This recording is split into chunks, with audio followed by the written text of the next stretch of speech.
We should be live. Live. Hello and welcome to the No One Asked You podcast. Today we are diagramming Elantris Part 2. Oh, yeah. Diagramming. Hey, Libralita. Hello. Good to see you. I have so many strange sound things going on right now. Found it, and it's off. Laughs in diagram. Hello, Listen. Carol. Hello, animator. What? I still don't know the diagram thing, so leave it. Oh, gosh. Mm-hmm. So I think we've got some things to cover before we get started, and that will allow folks to join at their leisure.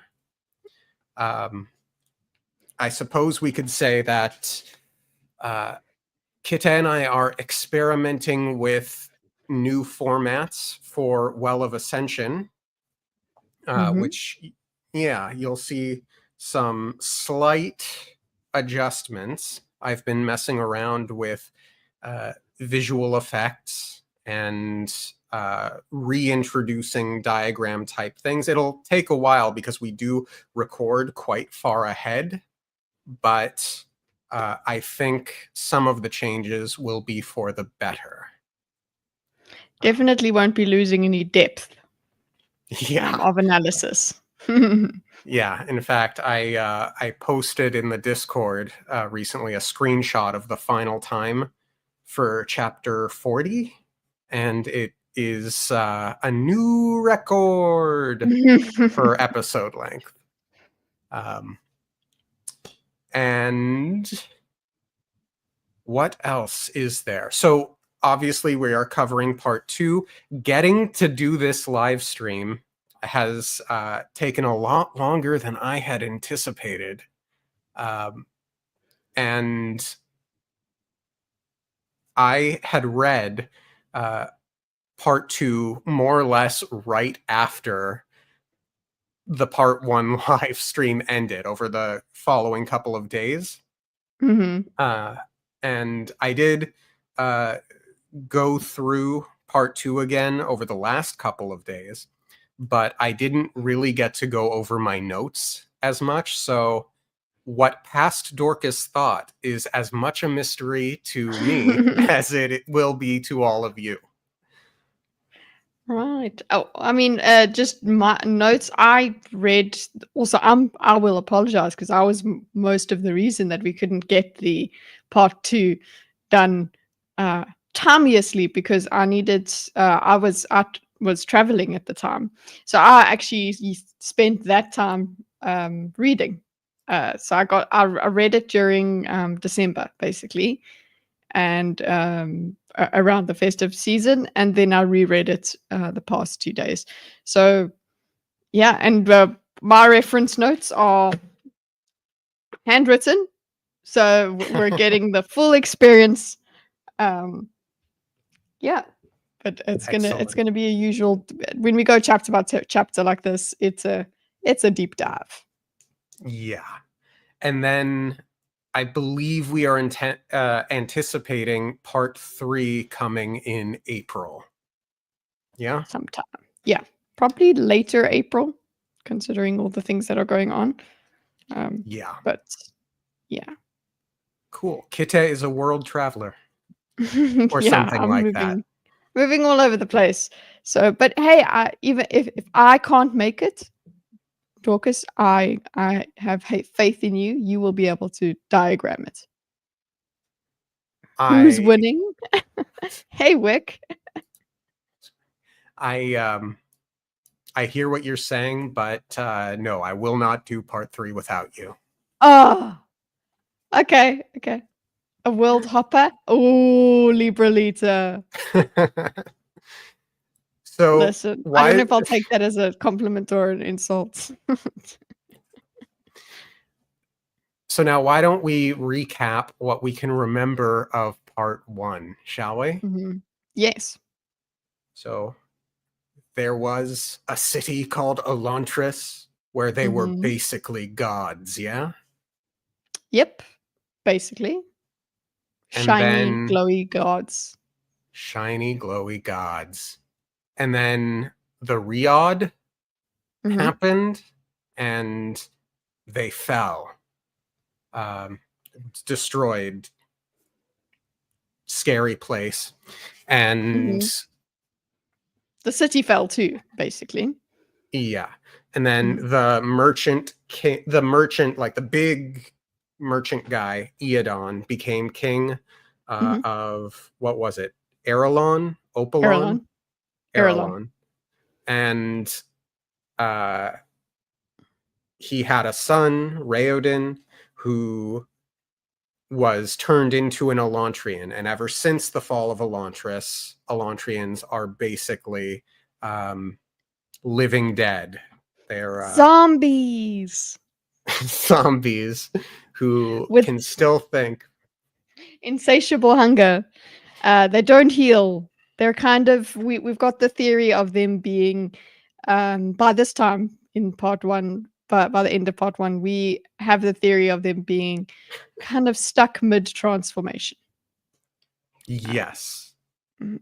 Uh, so Raodin was going to marry Serene, a Tiad princess, Mhm. um, but he transformed like the day before Serene was secretly arriving early. Mhm. So Raodin was sent to Elantris, and Serene forced herself into the group of rebellious noblemen Mhm. who opposed King Eodon's uh, mercantile style of ruling. Uh, Meanwhile, Hrathen, a Giorn of Shudareth, um, came to Arelon, and he's trying to convert everyone to his religion, which sounds very much like a pyramid scheme. Yeah. True, because it really does work that way. It's like you swear to me, and you get your friends to swear to you. It's a multi-level marketing scheme. Yeah. Precisely. So Serene like makes it a point of just antagonizing both Hrathen and King Eodon at Mhm. every point they can. Um, Meanwhile, Raodin is trying to make things better in Elantris for the Elantrians. Um, and Hrathen is dealing with his Artith, which is like his servant person. So there's some power battles going on there. Serene Mhm. at one point tries to feed the Elantrians because Hrathen is demonizing them. And Serene falls in love with Raodin without knowing he's Raodin. Without Um, knowing she's in love with him. and that as well. Mhm. Um, I and, and that's where exactly did part two leave off? Basically, we do have her feeding them still. Yeah. In parts one, she has been feeding um the Elantrans, but Raoden has actually been controlling where the food goes because he quite miraculously became the leader of everything, Mhm. essentially because he defeated all the different gang members really, except there's one left now, which is the Right. that little girl. Um, so he basically has the enemies, the madmen, um, to fight, and he's trying to keep the food from them, the madmen, the other gang, so that he can give food to his whole hall of fallen people. And yeah, so he has his reasons, but he hasn't spoken to Serene about this. So Right. it's all over the place. I got very frustrated on this read through. I must say, I got more frustrated than I was previously.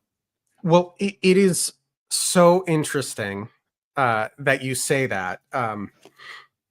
I I'm not the biggest fan of this book, to be honest. There are things about it that I like. I think there are more things about it that I don't particularly like than do. Hmm. Um, it What is it that I want to say? As I was rereading it over the last couple of days, I found myself sort of glazing over. Hello, Wick. Oh, I'm so happy you said that because it has me. It brings to mind a comment that I do want to make. So thank you for that. Um, I found myself glazing over the Wraithen and Serene stuff, and I found myself very interested in the Raoden stuff, which was interesting because my recollection of my read through of part one is that the Wraithen stuff was my favorite part. That was your Uh, favorite part, I was going to say. Yeah. yeah, and as much as I loved the information plot that uh, was happening with the Elantris stuff, I remember myself getting frustrated with Raoden's character. So it's Yeah. that's that's really interesting. But to what I want to say about your comment, Wick, is it's not the first Sanderson book I would recommend. Uh, I would and I don't think I would recommend it as a standalone book, but I like having read it or having read what I have read of it so far because of how I'm seeing it connect to the other Sanderson books that I am reading. Does that make sense? Yeah. Yeah, I agree with what you're saying there, but I won't go that far to say like I wouldn't recommend it or anything. As a starting word, yeah, exactly. So that's exactly it. He Dorcas explained where we're at with how much Sanderson we've read. Right. We have not read Warbreaker yet. I would recommend starting with Mistborn, um, or That's even because what we did. Emperor's Soul. That's because what we did, or maybe even some of his short stories, like Emperor's Soul, was fantastic. Um, and I'm seeing connections from Emperor's Soul in Elantris, or I guess you could say vice versa, since Elantris technically came first. Um, Mhm. but Kitteh and I have not read past Well of Ascension chapter 40 and past Way of Kings chapter 26 yet. We've read Yeah, a so we're few. Go on. we're still in the original Mistborn trilogy. We haven't gotten into the second one. And yeah, Way of Kings is slow going because it's a big, big, big undertaking. So yeah, we're really Yeah. taking our time with our Branderson. But Yeah. this we're trying to we with Elantris, we're trying to get the full spectrum because the way we're reading um the Mistborn and Way of Kings, it's chapter by chapter. We discuss and then we read the next chapter and we discuss and then we read the next chapter. So we have a different reading experience to most people actually. Um, Very so we true. tried so we tried with Elantris to do like normal reading as far as possible. Mhm. So we would and that's why we went into the live stream format for this one. Um, but the thing is, it does have an effect on the way we experience the books. What I was thinking is I was frustrated this time through because I think I was just trying to get to part three anyway again. So that's what made me more frustrated. But I remember when I was reading part two for the first time, I loved it. I was stuck in it because of that mystery. So yeah, what's Mistborn was a second for a book club esque thing. Cool. Yeah. Yeah. Yep. So we're like this Dorcas's channel isn't a Brandison channel, but we've turned it into that. I've basically been lazy on all my other content. I swear I will get other stuff up here eventually. I was so close to I even recorded an episode for a Godfather series, but Mhm. I decided not to move forward with it for gratuitous reasons. um, and Mistborn was Carol's first Sanderson. Nice. Didn't think it was anything special. It was only after the end of Wheel of Time that I really started liking Sanderson novels. My first Sanderson was Wheel of Time. If you think about it that way, the first time I read Sanderson was when he was finishing Wheel of Time, and that's the only reason I was really interested in him, was because I enjoyed what he did at the end there, and so that's why I let him into my heart. And I really enjoy Mistborn. Like I think maybe I'm enjoying Mistborn way more than most people do. Yeah, and part of that is like you said, we cannot really remove ourselves from the experience in which we're reading it, and getting to meet with you weekly to read it greatly elevates the experience for me, at least. Yeah, that's the thing. It's not I mean, it's a different experience, but that doesn't mean that it's less. That's not what I'm trying to say. It's just as different. Yeah. Of course, Robert But Jordan's Wheel of Time was epic. yes, Kitteh has Wheel of Time tattoos. Yeah. But all of that said, why don't we get into chapter 2, part 2, rather? Shall we? Yes. Yeah. Good. The diagram. Ooh. As it sits. So we have As it discussed sits. part 1. So I actually want to note there that you were like, so initial read, you wanted initial read, you were happy with the Rathan was your favorite. Yep. Second read.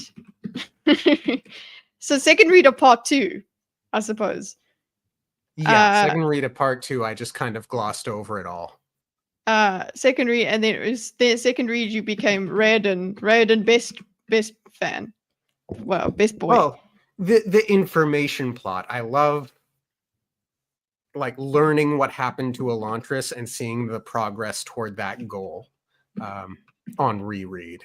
And seeing them figure things out, which actually does remind me. I think I said in the part 1 stream, this is like a proto-Sanderson book. You see a lot in this book of what he goes on to do in other books. And I see, especially in Well of Ascension, a lot of the information plot structure going on, particularly with Sazed. Anyway, no, we have chatted too far, too much. Let's do chapter 28. To summarize, Raoden studies in a newly found library. He makes tremendous strides in his research. They kept the library in like a secret. Saolin makes a plan to combat Sheor's men, who are growing restless. They expect an attack today. Raoden warns Serene an attack might come. It comes. Serene believes Raoden has been withholding food from the Elantrians, which he doesn't deny, and Saolin goes Hode. As part of that's your. Can you? I don't have that to copy paste. I don't know where you've got that.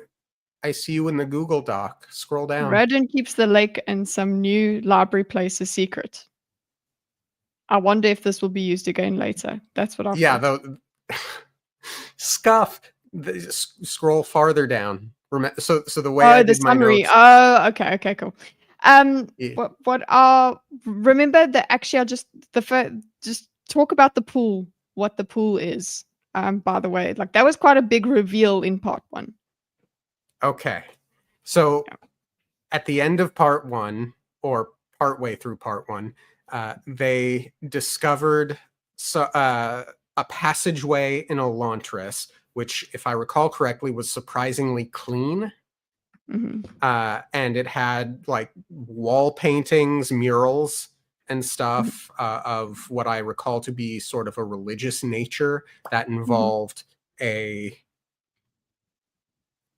pond or a well of some kind, of enlightenment or something to that effect.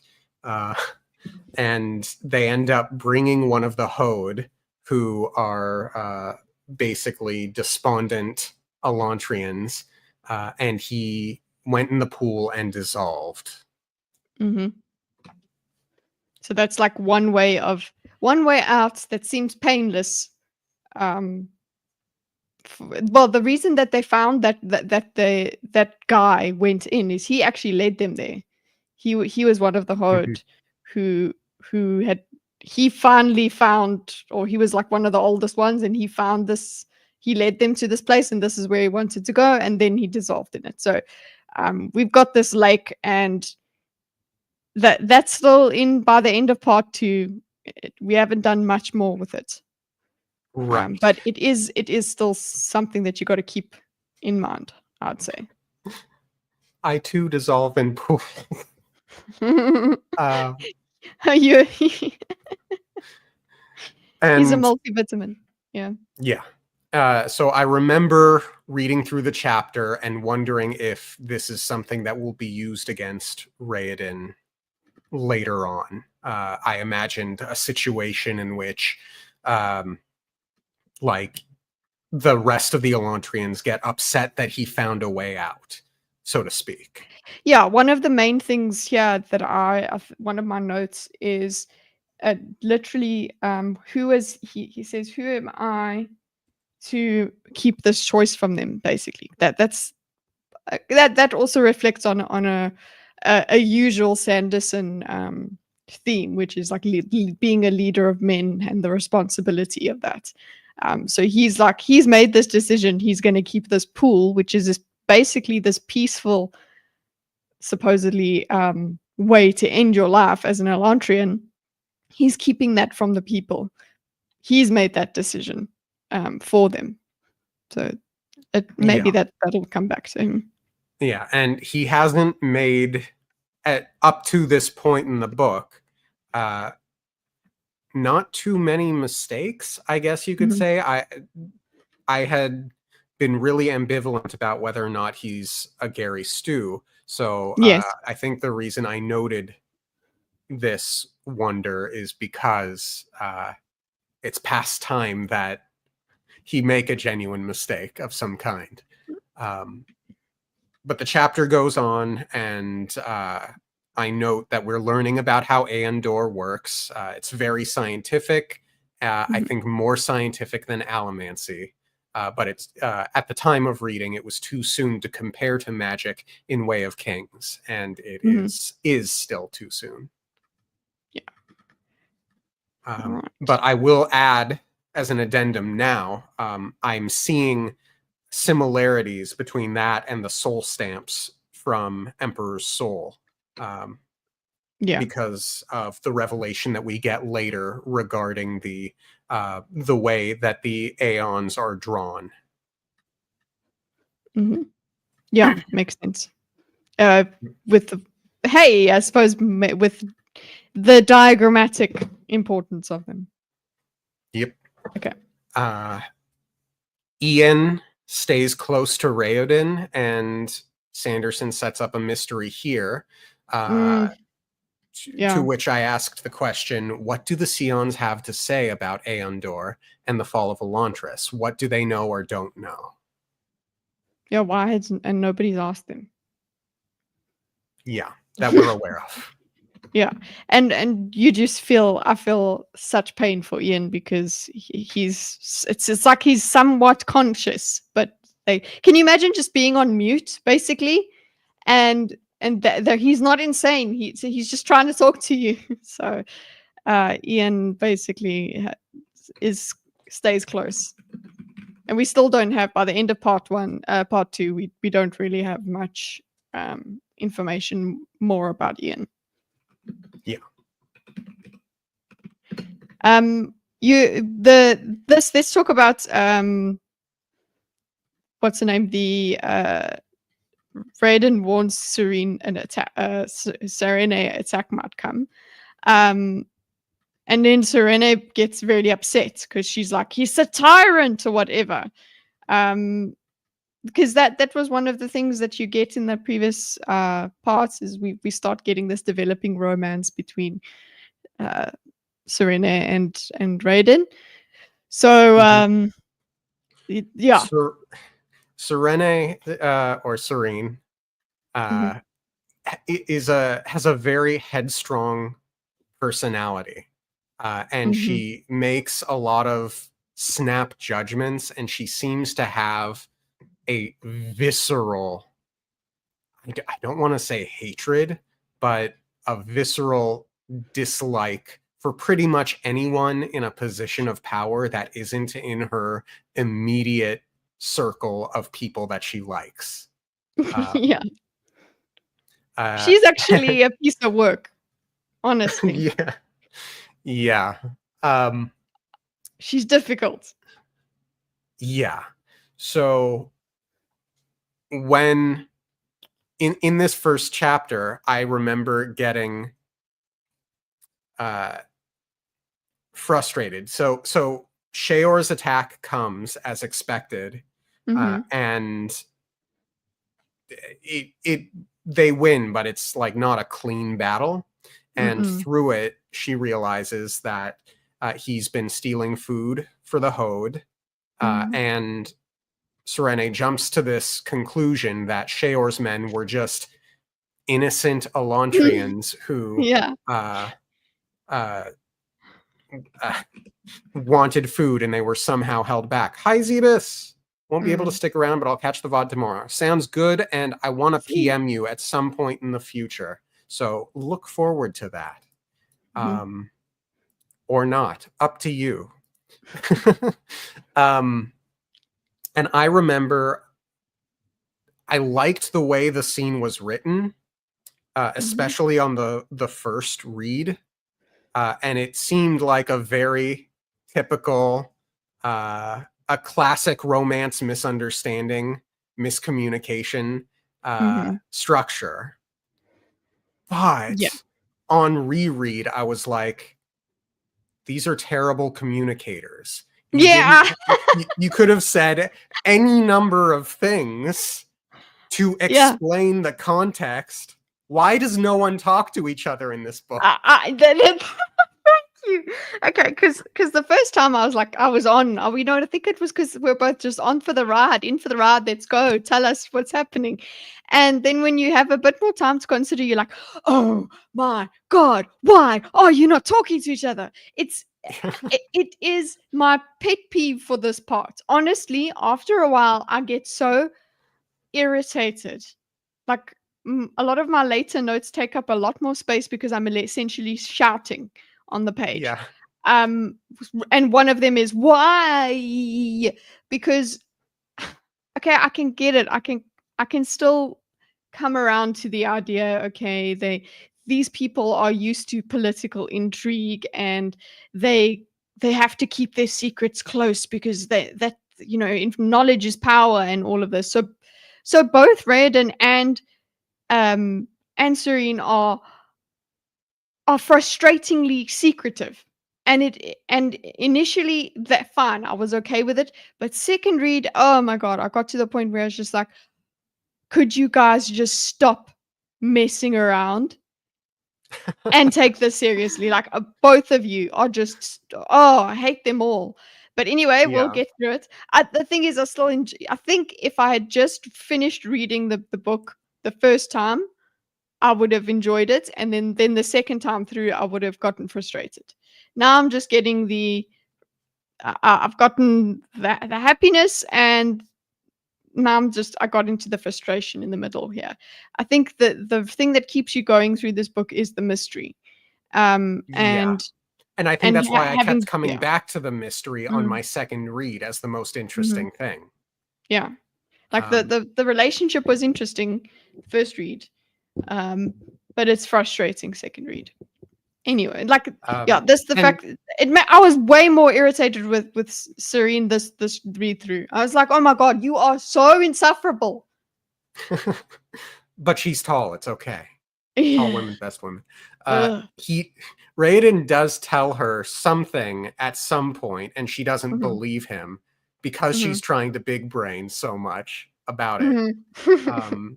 Eondel joins the fight, and I was like, ooh, is he gonna figure out that Spirit is Raiden?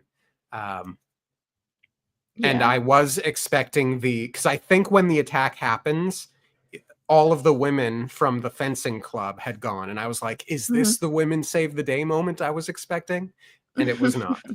Um, and then poor Shaolin, I was so Yeah. sad when he went Hode.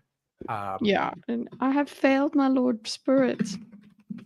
Yeah, that was a devastating loss. That has Wheel of Time echoes and things like that as well. So you can relate them to some characters in Wheel of Time as well. But you don't know that. That's just mind reading. Never mind, I Yeah. said that. Yeah. And then, so my overall reflections for the chapter, I wrote down to myself, aggravating misunderstanding between the two love interests. Uncertain it's fair for Raiden to take the blame for withholding food from Sheor's men.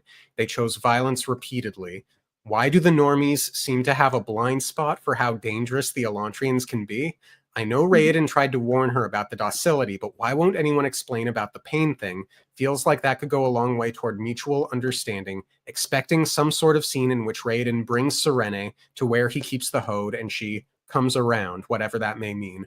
Curious who's coming back into the city, torn between Serene, Wraithen, and maybe Eondel, if he recognizes Raiden somehow. Rip Shaolin. I didn't think it was Ian Dull coming through the gate again. I didn't think that. I will know that. I will note that. Um, when you just tremendous sides in the research, one of the things is that line length matters. So I'll just put that there. So Oh, just yes. mhm, An okay. important revelation. Mhm. Do you have anything else to say on chapter 28? Da, da, da, da. Any death is failure. Oh, um, Raiden is idealist. Just he's Mm. mini Elend. He Um, is.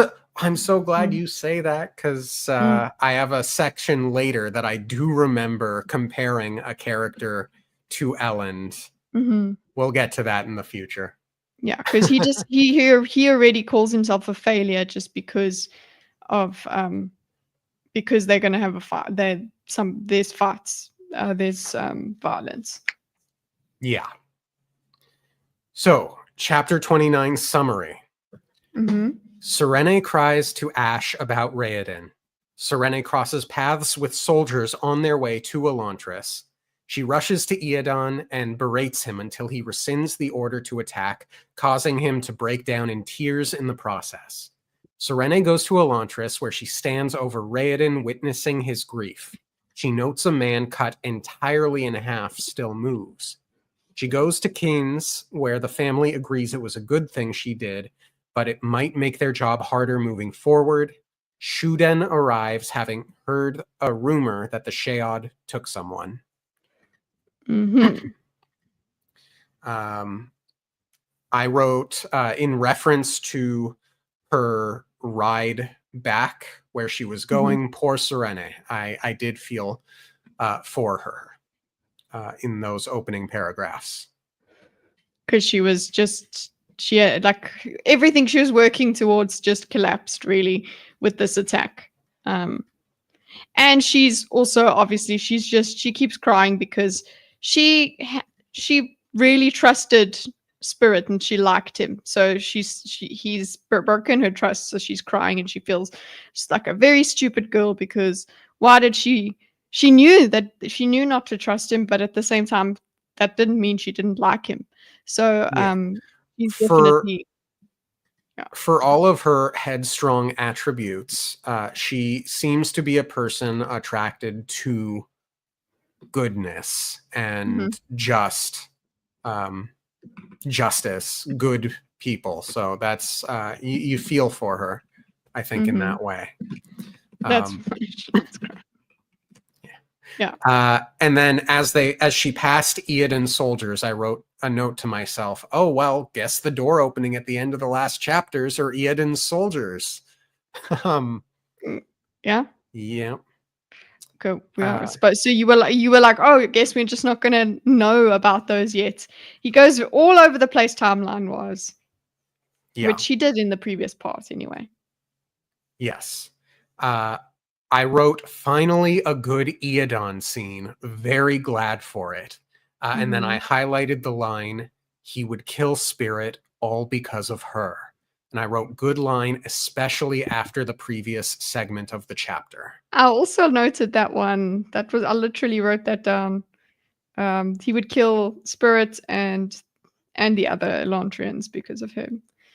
So like that's her immediate thought. Why did you say that was a good line? Sorry. I think because I think there was a line surrounding it about where she tries to cope and say she's more worried about the poor Elantrians under Spirit, but basically when push comes to shove, her mind went to he would kill Spirit all because of her, and that reinforces the romance of it, that she is into Spirit. Yeah, exactly. So I thought that was very well done. And she plays during this argument scene with Eodon, she plays into his paranoia, which has been established. And I thought, or wrote, not a bad tactic. Then leveraging that into how she saved him with her marriage deal was great. That was good, logical argumentation. Yeah, I thought. it made sense that he would change his mind when faced with her threat, basically. Yeah. Her blackmail. Or truth, I guess Yeah, you could say. it's truth, but she's using it against him. Still blackmail. Yeah, this is true. Just because it's true doesn't mean it's not blackmail. Yeah. And then I wrote, okay, well, the king sobbing was a bit much, to be honest. I thought he's defeated. So what do you mean by it was a bit much? Do you think it was gone too far, or? Yeah, I think having him become despondent or just totally shocked to inaction, or just like, can't what kind of about it, the sobbing, breaking down in tears, and maybe it's just because I feel like he's been so 2D up to this point. I thought it was.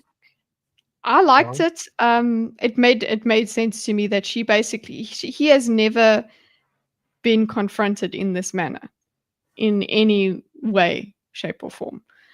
Everybody has just been placating and just kissed his boots and laughed at him in the background, basically, as she said. But she comes to him and puts him in his place, and the fact that she is a woman makes it more powerful. Embarrassing. More embarrassing, because every time he feels cowed by her or scared, he'll be like, this is a flippin' woman who's doing this to me. And that just compounds everything she's saying, because the more she has an effect on him, the more she'll have an effect on him. So it makes sense that this eventually escalates and you brings him down. He's been established as insecure enough for this to happen. Gotcha.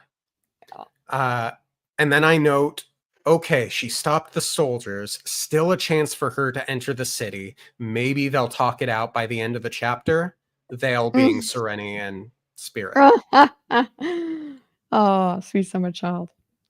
Yeah, and then in contrast to that wonderful line that I called out earlier, I wrote Serene in denial that she saved Raoden, but the people. Still, she still thinks he's a tyrant. Not quite what the line on 380 would suggest, which is that line I just mentioned. Mm-hmm. That said, the topic of bad results from best of intentions comes to mind. Mm-hmm. Yeah. Mm-hmm. I don't know why I wrote it, but I wrote it. That's no, because he had the best of intentions that are there, but she doesn't notice that. Oh yes. And maybe they all have the best intentions, and all these misunderstandings happen because of the best intentions. Just because they have these intentions doesn't make it logical. Yeah. Or the best thing. Yeah. So also that you've got a note. Okay, but it says you have a note for what you were, because the chapter ends with somebody was taken by the Shard last night. You remember though, basically we ended part one on Hrathen taking that potion. So did you have no intuition about that? I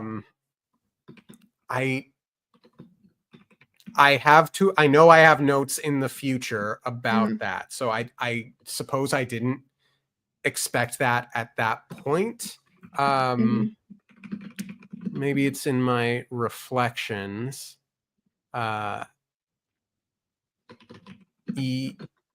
Yes.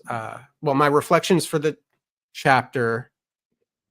Curious to see what happens what are my predictions for who the Shead took? One is Hrathen, which has me wondering if it's because of the poison, which begs the question, does he have an antidote? It would have to be because of some abnormal source, because I think it was established that those from Hrathen's homeland don't change. Maybe Delof, but that might be too convenient for Hrathen's story. That was what I wrote regarding predictions on that. At that point, I do remember that when I knew it. Okay, that's going to be Raven, but I did go, is it real? Isn't it real? Is this trying to do a switcheroo that we think it's because of the potion, but it actually is real? I know that on the first read, that's what it was like, but obviously having finished part two, and then going to reread it, it became more, obvious to me. Right. And Adian, Kin's child, is out at and having dinner with them or something. And at mention of him, I remember writing, "Still shooketh by Kitteh's intuition about him." And that was in regard to your prediction, which we are still uncertain of at this point, that he's an Elantrian. Yeah, we do get some clues in this part that suggest it more. I've got lines that I had written down, but they are in later chapters. Cool. Let's see. Shall we move on to chapter 30 then? Oh, wait. I've got here that because now she sees the oh, is this chapter chapter 30? Is it at chapter 30? She does return, right? This does include that she returns to see Raoden mourning and everything, right? Yes, she in 29. Yes, witnessing his grief. Yes. Yeah. And what one of her revelations here is, hello, the the Elantrians can be chopped in half and not die. So so she realizes that they don't need to eat, but she doesn't. At the same time, she goes, she doesn't think, why do they eat? She doesn't take that further. So I'm just going to put here, Serene realizes Elantrians are immortal, are still immortal. Right. And she did witness his grief. Yeah. I did Which like makes the him- scene. Go on. Yeah. Witnessing his grief makes him more appealing to her, because she's like, okay, well, yeah, the tyrant can love the people that follow him. Yeah. And that was a good scene. And the scene with Ash and Serene at the start was also a good scene. It was not bad chapter. So chapter 30, Hrathen has been transformed. He's brought to the Karathi church, which prepares him for Elantris. He's brought to Elantris, where he has to wait because of the soldiers. In Elantris, he prays repeatedly. And then my very first note that I wrote was, so it is Hrathen. Surely it must be the potion then, which suggests that someone knows how to make and unmake the Elantrians, perhaps with the lake water? Oh, so you were thinking that he properly it wasn't like it wasn't just a visible thing. It was like, no, he properly became an Elantrian. I think so. At this point, because you said it must be the potion, which suggests someone knows how to make and unmake Elantrians, perhaps with the lake water. So this was what your first read through basically made you think. Yeah. Now, I did wonder if there was an antidote in the previous chapter, because if I recall correctly, the box came with 4 vials. Yeah. I also thought there would be, and I even remembered it as if there was an antidote, but it's actually just a time effect. Yeah. And then I wrote, I think of Kelsier as I write this. If Hrathen has a cure, he's planning a holy resurrection scam. Yeah, absolutely. You know exactly what his plan is. From the beginning, you're like, okay, yeah, that's what he's going to do, and that's why he's standing there and praying very loudly and visibly. Then I wrote, okay, so Hrathen kneels and prays, which strikes me as someone who doesn't have a magic cure up his sleeve. So what's with the poison then? And I wrote, I guess it was Hrathen from the end of the last raid in POV. Resurrection plan. And then my reflections on the chapter as a whole were, first off, curious that a Gjorn of Shudareth would be brought to a Karathi church in preparation. I think it was said that those of Shudareth don't transform, so it makes sense they wouldn't have a ritual for this kind of thing. I want to know what's up with the poison situation. Yeah. I wasn't too. I think it's just a matter of what happens. That's just what happens when you are taken by the shout. So yeah, the Shudareth do not. They're supposed to be opposed to Elantrians and things like that. So the fact that one of theirs is taken by the shroud they don't really go further with that. They're just like, yeah, he's taken, and therefore he's done. He's essentially what he's done has been defeated by the Elantrian magic because of this, right? It's right now where he's at because he's been taken by the shroud. But obviously he's trying to prove that his god is more better than the Elantrian magic. So then we get into chapter 31, yes? Mm-hmm. Raoden places Saolin into the lake. Those who had left New Elantris and others returned to New Elantris when they realized Serene would not return. Raoden and Galadon observe Hrathen, who has been praying for 3 days. Sheor's men attack. They run to help Hrathen but Hrathen easily dispatches the attackers, then returns to praying. Raoden and company bring food to Sheor's men, then leave. Later, One of Sheor's men comes to New Elantris, where a large fire has been lit. The man asks them to cook, to which Raoden says he won't do it for him, but he's free to cook his food there. How did you feel about Gary Stew vibes? Because on my second read through, because first read through I didn't know about the Gary Stew feelings, right, that you had, and so going into part 2, I had them in mind, so I was looking for them. I was looking for the bits where he does that, and the fact that he just walks in, he's like, "Oh, I've decided that I'm gonna take over Sheor's men by doing this," and it works, ish. I was wondering if you got irritated by that. I wasn't, in the sense that it did come off the heels of a battle, so I don't know how many of Sheor's men are actually left or wasn't that capable. many. Yeah, but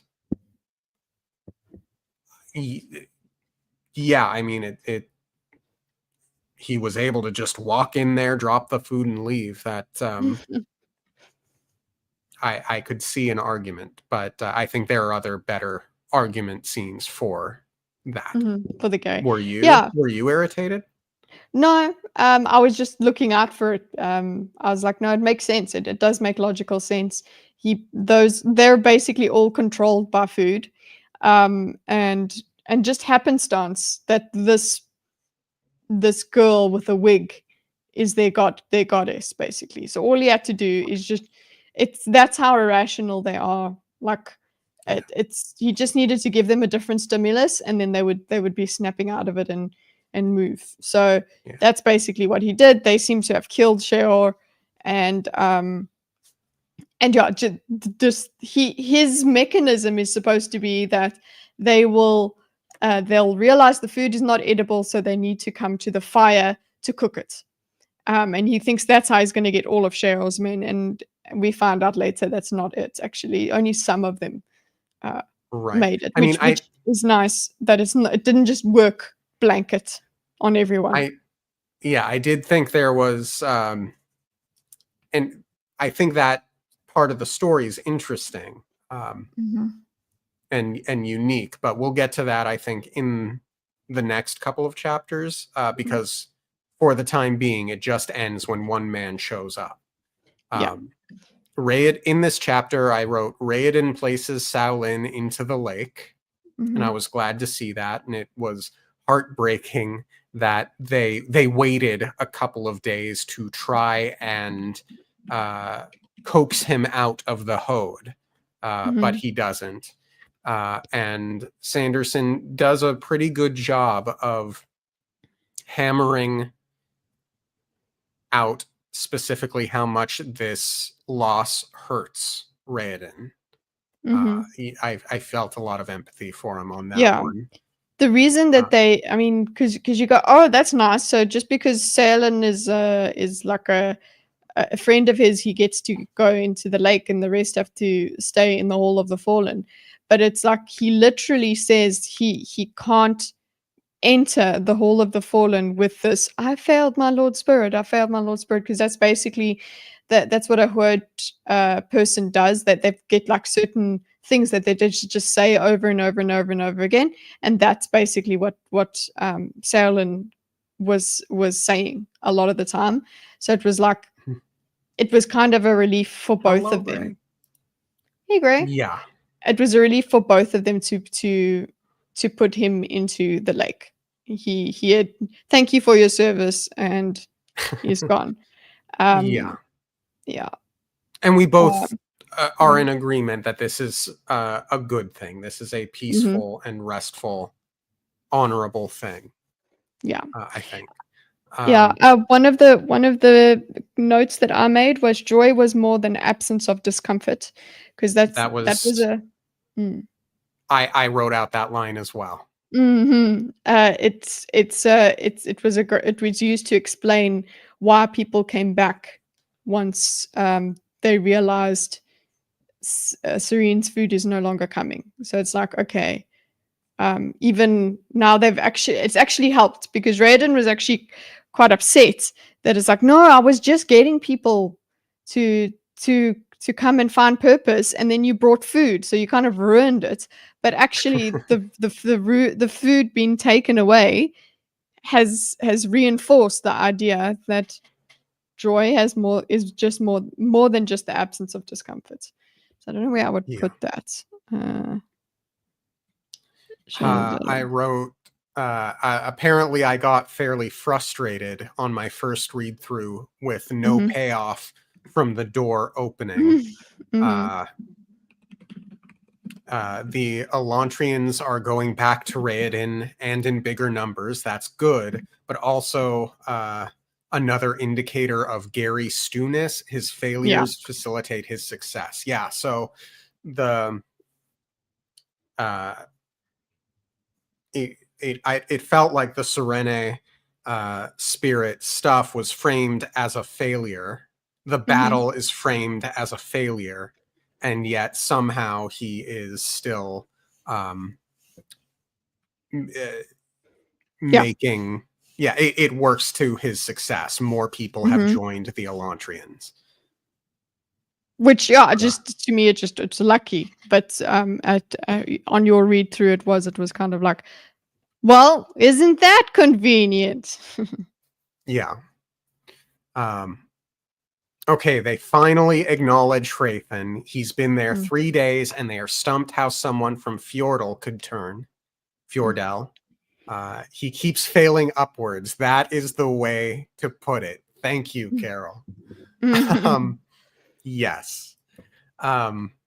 There was a fight scene with Hrathen and Sheor's men, and he punches them. And I remember thinking, punching people really hurts.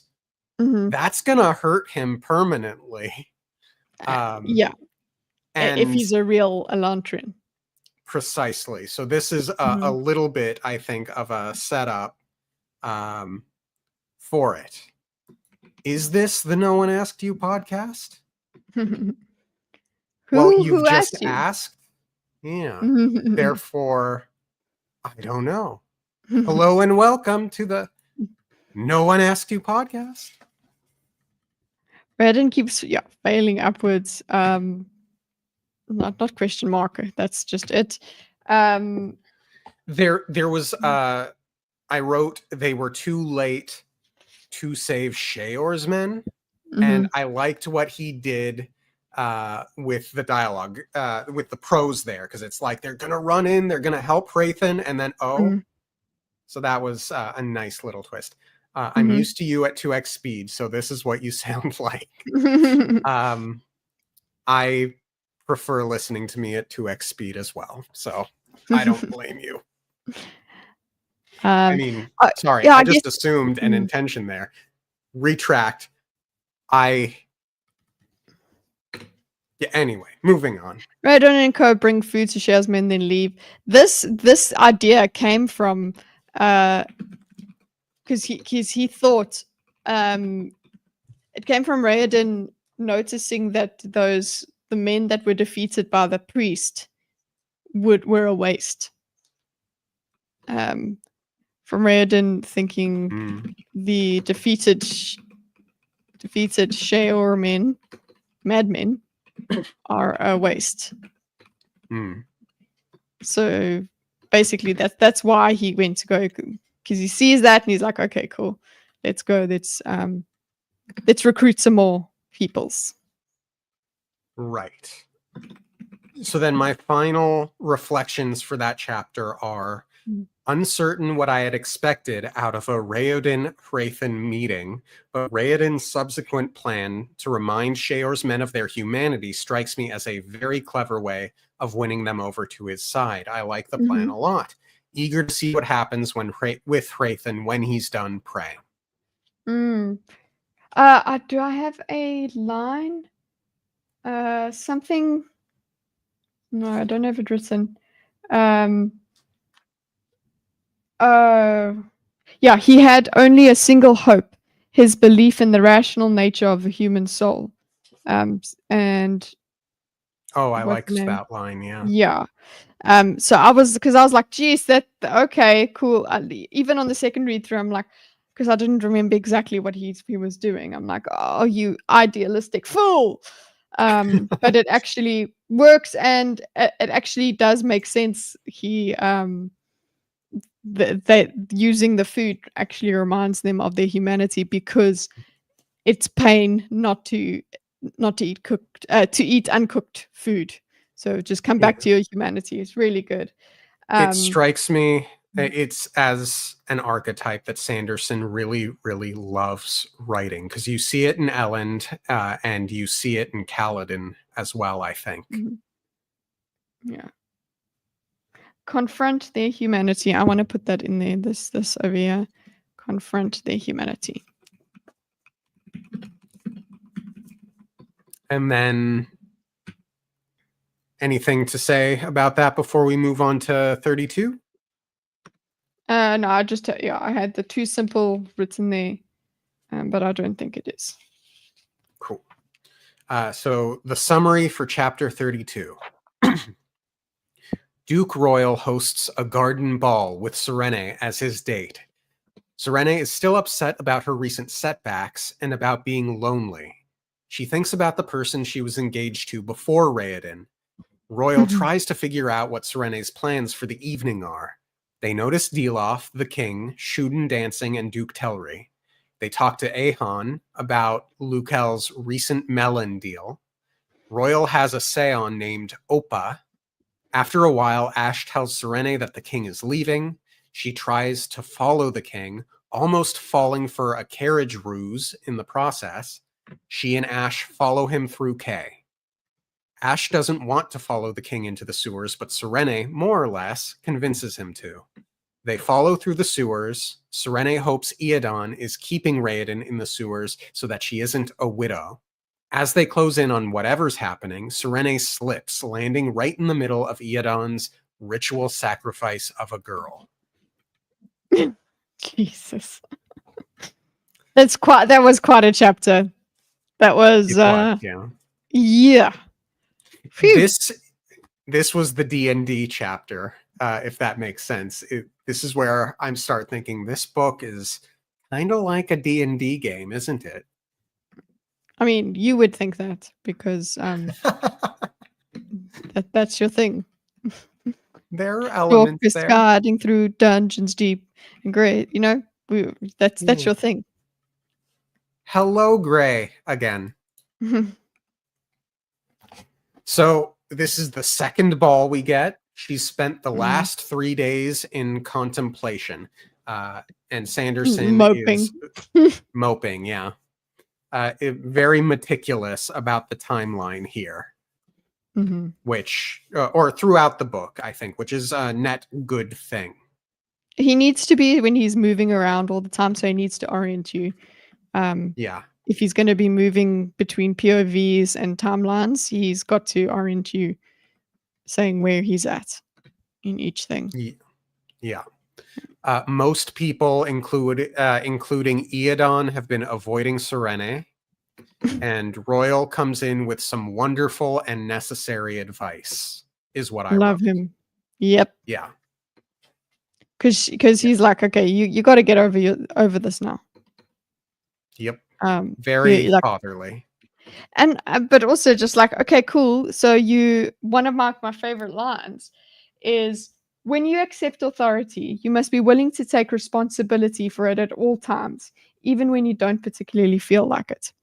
Like, that's his spitting facts. He's just like, listen, just the fatherly thing. And she actually kind of is like, oh shit, you're right.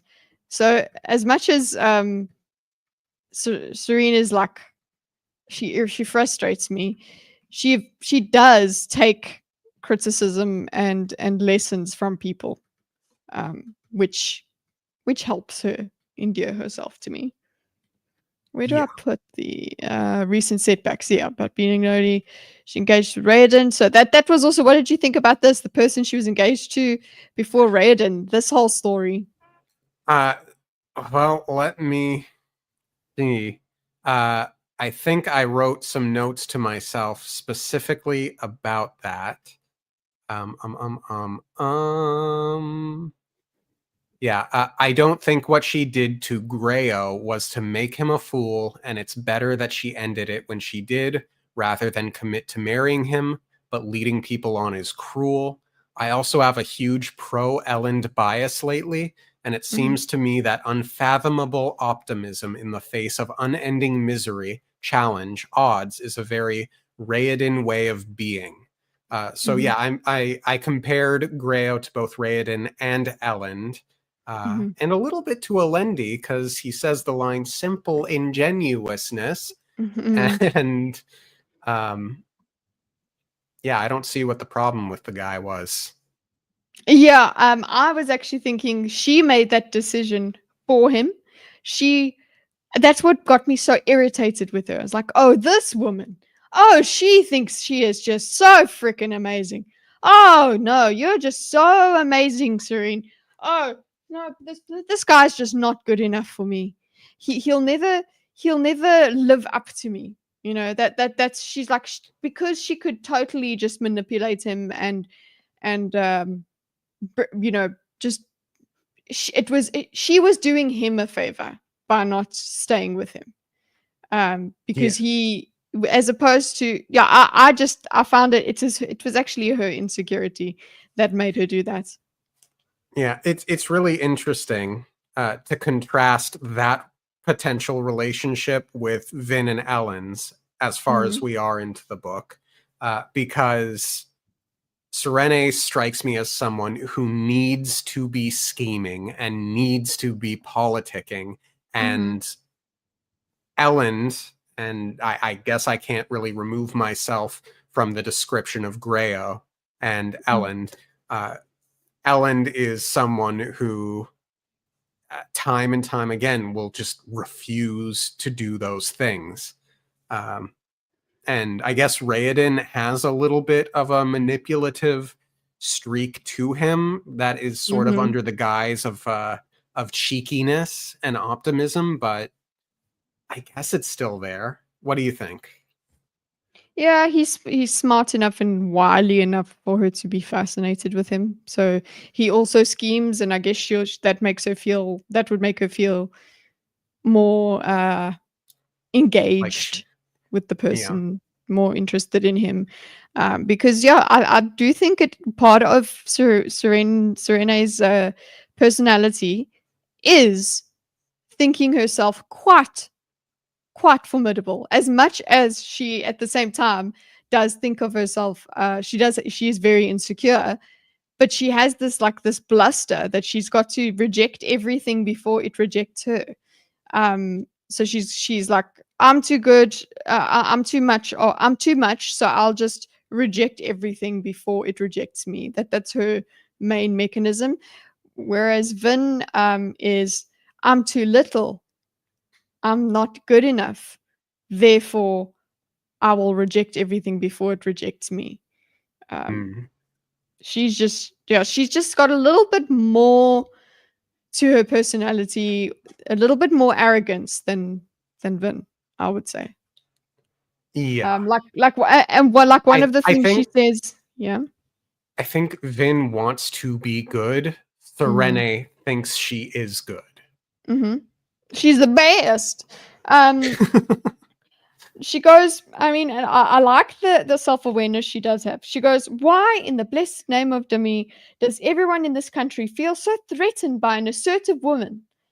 And I was like, "Okay, that's cope, love, because you're not just being an There's a assertive woman when you're running into the king's office and yelling at him, like, and and picking then fights with a bunch of people. She picks a yeah, lot of fights with people. There's a fine line between being assertive and being abrasive. And yes, in terms of like the dynamic between males and females on this topic, I think a lot of mhm, people misunderstand that would be assertive men aren't always liked mhm, either.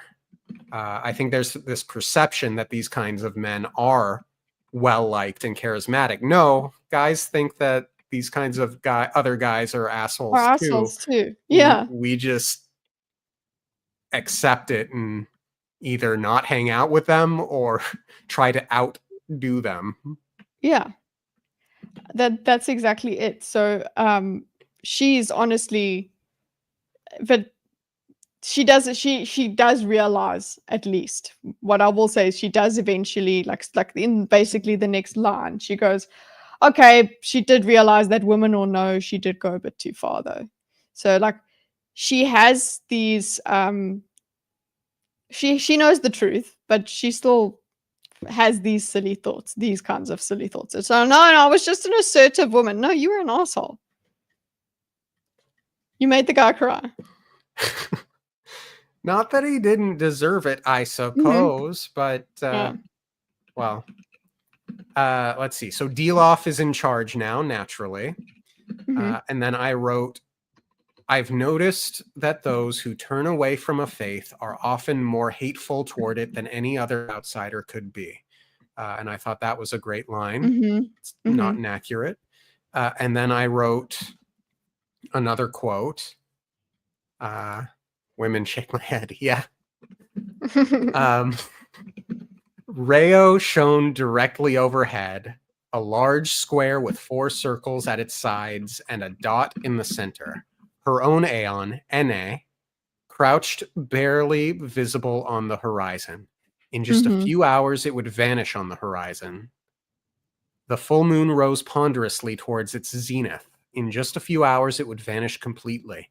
Or at least that was what the astronomers claimed. Great line and obvious booking with Rayo and NA being comparable to Raoden and Serene's arcs in the book. Yeah. Definitely symbolic there. I also noticed that. Yeah. Where are we It's a at? nice passage. Yeah. Also, just what did you feel about the planning, right? Because we've got this Duke. Royal is trying to figure out what her plan is. I'm like, why? Tell people your plan, you moron. But because she is such an egotistical cow, okay? This time around, sorry, Serena, I'm not on your side. I'm like, why are you not telling anyone? No, because you know what? Because she enjoys it. She enjoys being in control. She likes to be the big smart girl in the room, because she's so insecure about being the big smart girl in the room. So she has to really go so hard that she doesn't tell anyone about her plans, which I think is absolutely stupid. Like, I understand the more people you tell, the more it can get out, but these are your co-conspirators. This is the whole reason.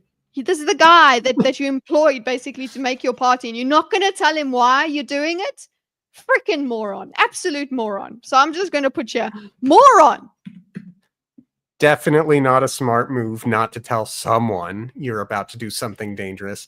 I just want to have it said that while I have my fair share of issues with Serene, I do not dislike her nearly as much as Kitteh seems to, and I find that very entertaining. Yeah, like, I don't know. I didn't realize I was this passionate about it. But just yeah, I'm put it in red there. Yeah. Moron. Tell him. Then I wrote, okay, so her plans for the ball seem to be about investigating the passageway missing maids. She was regretful earlier about the consequences of her angry outburst. She should walk a very careful line about whatever plan she has with Iadon, because it could end up being overkill. Then I wrote, I guess never mind on the maid thing. I don't remember why I wrote that, but clearly it bites me in the ass later. Yeah, because there is one of my notes for the thing is that I've got red flag. She thinks even her late dinner was a result of the cooks not liking her anymore. But they had told her, listen, your dinner or whatever was late because another serving girl was taken. And so, but she is like, oh no, it's just because that they just don't like me because they don't like the assertive woman in this country, blah blah blah blah. I do want to do the when you accept authority. Where do I put this? Oh, there. Maybe I'll Go put it for here. it. Sorry. And then Telri is there, of course, which has me thinking, how's he reacting to the Hrathen news? Probably positively, since he seemed to want to back out before. I wrote, Opa means flower, Royal is a gardener. Okay, I looked it up in the glossary, and then Royal comes out and states it. That had me chuckle. And I wrote that I like Royal and Ahan's fruit rivalry. Again, that's another one that'll bite me in the ass later on. Yeah. Curious where Royal is going. I suppose it would be about the maid stuff, since that was set up at the start of the chapter. But I'm open to being wrong. Unlikely he'd go see Raoden. I might have meant Eadon, not Royal, on that note. Yeah, I think so. I wrote, oh shit, secret sewer meeting with cloaked men. Who's controlling Eadon? Is it Wyrn? Unlikely, because why send Hrathen if Wyrn was working with Eadon? Honestly, at a loss. And then I wrote, holy I also wrote holy shit. Ritual sacrifice. Yeah. I noted the Duladen runes. And I was wondering how she's going to get out of this. Eondel or Royal probably followed her, to which I wrote, called it. Because it did happen, yeah. Delof is there. Interesting. Did he follow Eondel and Royal, or was he part of the ceremony? That one I wasn't clear on the first read, but it was more clear on my second read. The line, the foolish girl is going off to get herself killed. I laughed out loud. Yeah, because it is. Yep. Thank you, Ash. She's being stupid. Yep. I wrote Yes Scary Mysteries. Ahan coming in on 413 was very funny, and I guess the king will be dethroned now. Don't see how it can't happen. Telri next in line. Yeah. And then my entire reflections for the chapter were, read this one straight through. Hrathen accepting he will never be a zealot. Wait. Whoops. Nope, that's chapter 33 reflections. Long chapter with a lot of things I didn't expect. The ball itself dragged on a bit, I think, but we got some really nice characterization from Royal.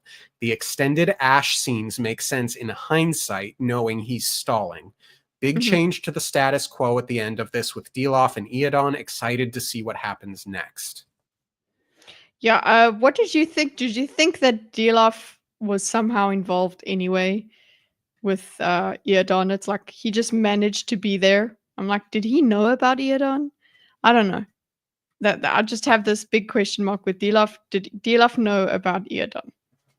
Yeah, again, my first read through, I wasn't sure if he had been there as part of it or he wasn't. No, I knew the fact. So no, I knew he wasn't. I knew he wasn't part of it because they said no. He came with. He saw us leaving the. He saw us leaving the grounds, and that's why he came with. I think that's in the next chapter. But, yeah, I was suspicious of Delof. Yeah. Well, obviously, like I don't like him. Don't trust him. He's a chaos character. One thing as well with the notice, the Delof, the King, Shuden dancing, all of them, right? With Shuden dancing, again with Royal saying to her, you're going to have to get over that. You can't run every time somebody who's in a relationship comes near you. Like you're going to have to grow up past your grief that you're alone or something like that. So I enjoyed Royal's guidance here.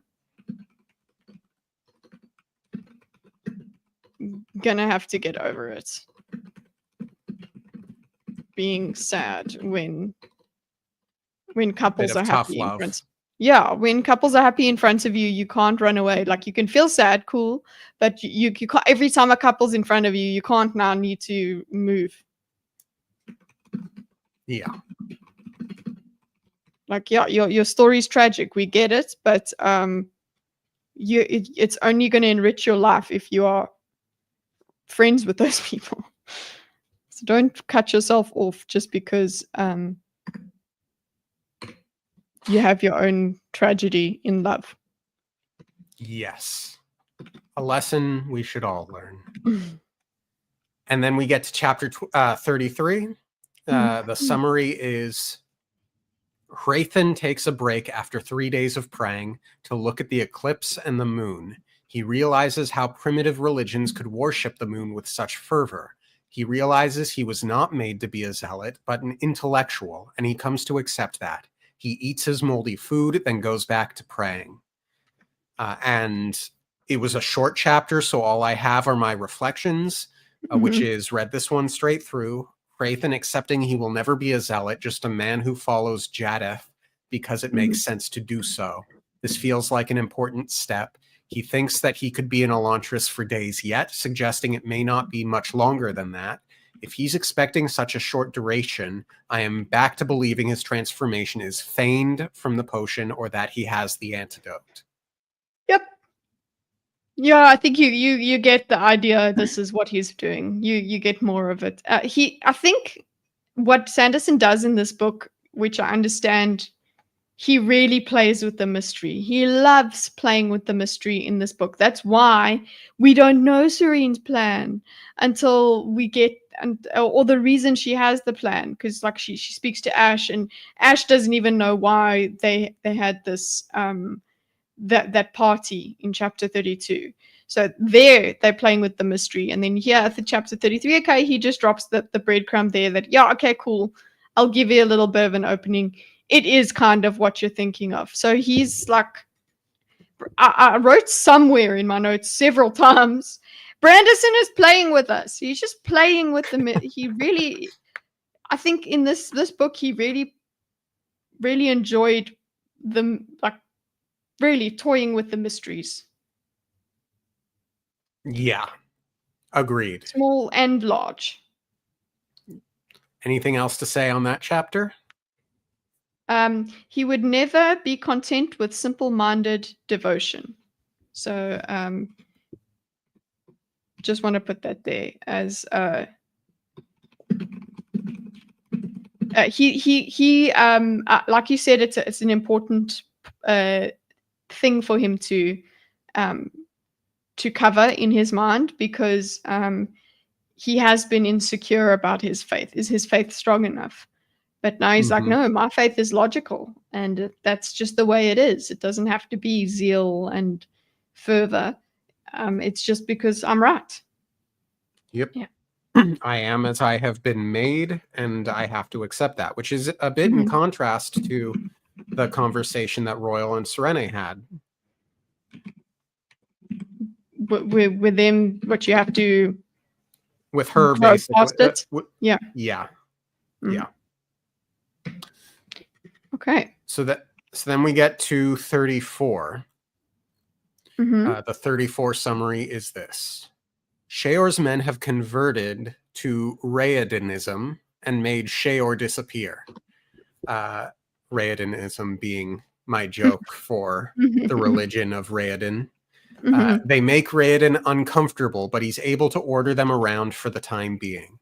Raeden does not think he has as long as another month left, so he tries to import his Aeon Door knowledge to Galadon and Karata. Raeden has figured out why Elantris is full of slime. Everything had glowed in Elantris, drawing a special kind of fungus to coat everything. When the city died, so did the fungus and slime. No books mention how to make Scions. Karata asks what happens if an owner dies without someone to pass it on to. Raeden does not know the answer. Dash runs in claiming Hrathen has been healed. And my first note for the chapter is Raeden is a god now. Raffle.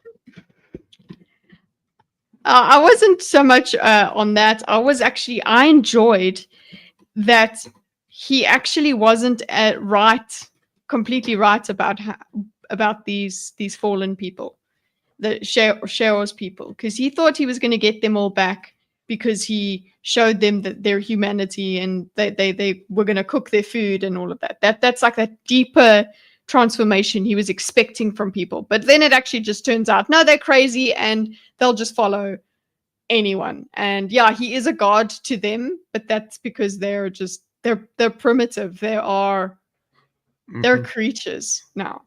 Um, Yeah.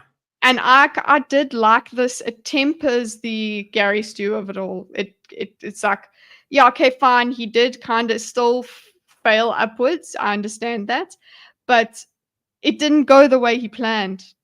Still, but then again, yeah, okay. He can manage. As long as he feeds them, as long as he literally, like, he goes and describes that he could tell them to go and push against a building until it falls over, and they would do that. They would Yeah. stand there and continue to do it because they're so bloody irrational. Um, so They can I like that. understand well enough to take orders, Mm. but So yeah, and he's uncomfortable. I'd also be. It's like, wait, I've got like these human dogs, which is, it's weird. So yeah. I get it. I get his discomfort. It's interesting because so much of being a Hode seems to me to be psychological in nature. Mm. When they do manage to figure out how to heal everyone, assuming they do, we don't know if they do. I wonder how much they can do to heal the psychology of these folks. Mm. You know what I What? mean? Yeah, even if you fix everything else, what will be left of their minds? They Yeah. probably just have to So go and take a bath in that pool anyway. yeah, it might be the kind thing to do. He's a proto Mhm. streamer and had a fan base. I Uh, also saw that they just converted to Raoden, and I put that in quotation. So we had the same thought that Raoden is Raodenism as well. I said converted to Raoden because he excellent. survived and had food. They're beasts now. And Kayana means the insane. Yeah. Mhm. So I wrote, "Oh wow, Sheor is missing." Now, did you take the passage to presume that she'd been like torn up into 1,000 bits by the crazy Yeah. Sheor's men, or because there's still a part of me that thinks she's out there somewhere, uh, and she's gonna have some sort of payoff with uh, Yeah. Telri's We're not sure. wife because she's Yeah, we're Telri's not daughter, sure. isn't she? Yeah. Yeah. So we're not sure. I do think that she's because it's like it's conspicuously nobody. So Hmm. uh yeah, it makes sense that she's still alive. So I think where do we put that? Just a note that we think um The door's open for her to still be out there mhm, somewhere. yeah. I wrote, "Aw, Raoden is preparing in case he hodes." Also, there is not enough Karata in part 2. She is so underrated as a character, and she should have more spotlight. Yeah, especially because she's taking care of Elantris while part 3 happens. So Yeah, not that I've read part 3, but it's like that's basically where we get to by the end of part 2. yeah. I wrote slime mystery. Interesting. Yeah, what I liked about the slime mystery, again, you see him like, yeah, look, we found mystery, blah. Um, it's like that made me go, oh well, at least you only clean it once; it's not going to come back. That made me happy. Um, Hmm. that they can clean it; it's not going to accumulate again. This is just from there. There is one instance of dead fungus, and that's what you just got to scrape off everything. So I was happy to hear that it comes back. It doesn't come back. Yes. And then we get the Sion mystery. What happens if a Sion's master dies without someone to be passed on to? This is Hmm. important and will be a big part of the mystery, but why has no one ever asked before? Yeah, why does no one know? But I guess the explain away is ooh because nobody, it's taboo. Because Yeah. Elantris is scary now. We don't talk about it. Yeah. And then I wrote, of course, Hrathen was healed. My reflections that I wrote, not a bad chapter. Slime mystery is good to know. I suppose I thought the city was leaking oil or something, as if the city were organic, which we now know isn't exactly the case. The Sion mystery is the real important one, though, which I'm confident will play a role in saving Elantris. Okay, we'll have a role in saving Elantris. Anything else to say on that chapter? That also sets up for the cope for why Ash isn't mad later on.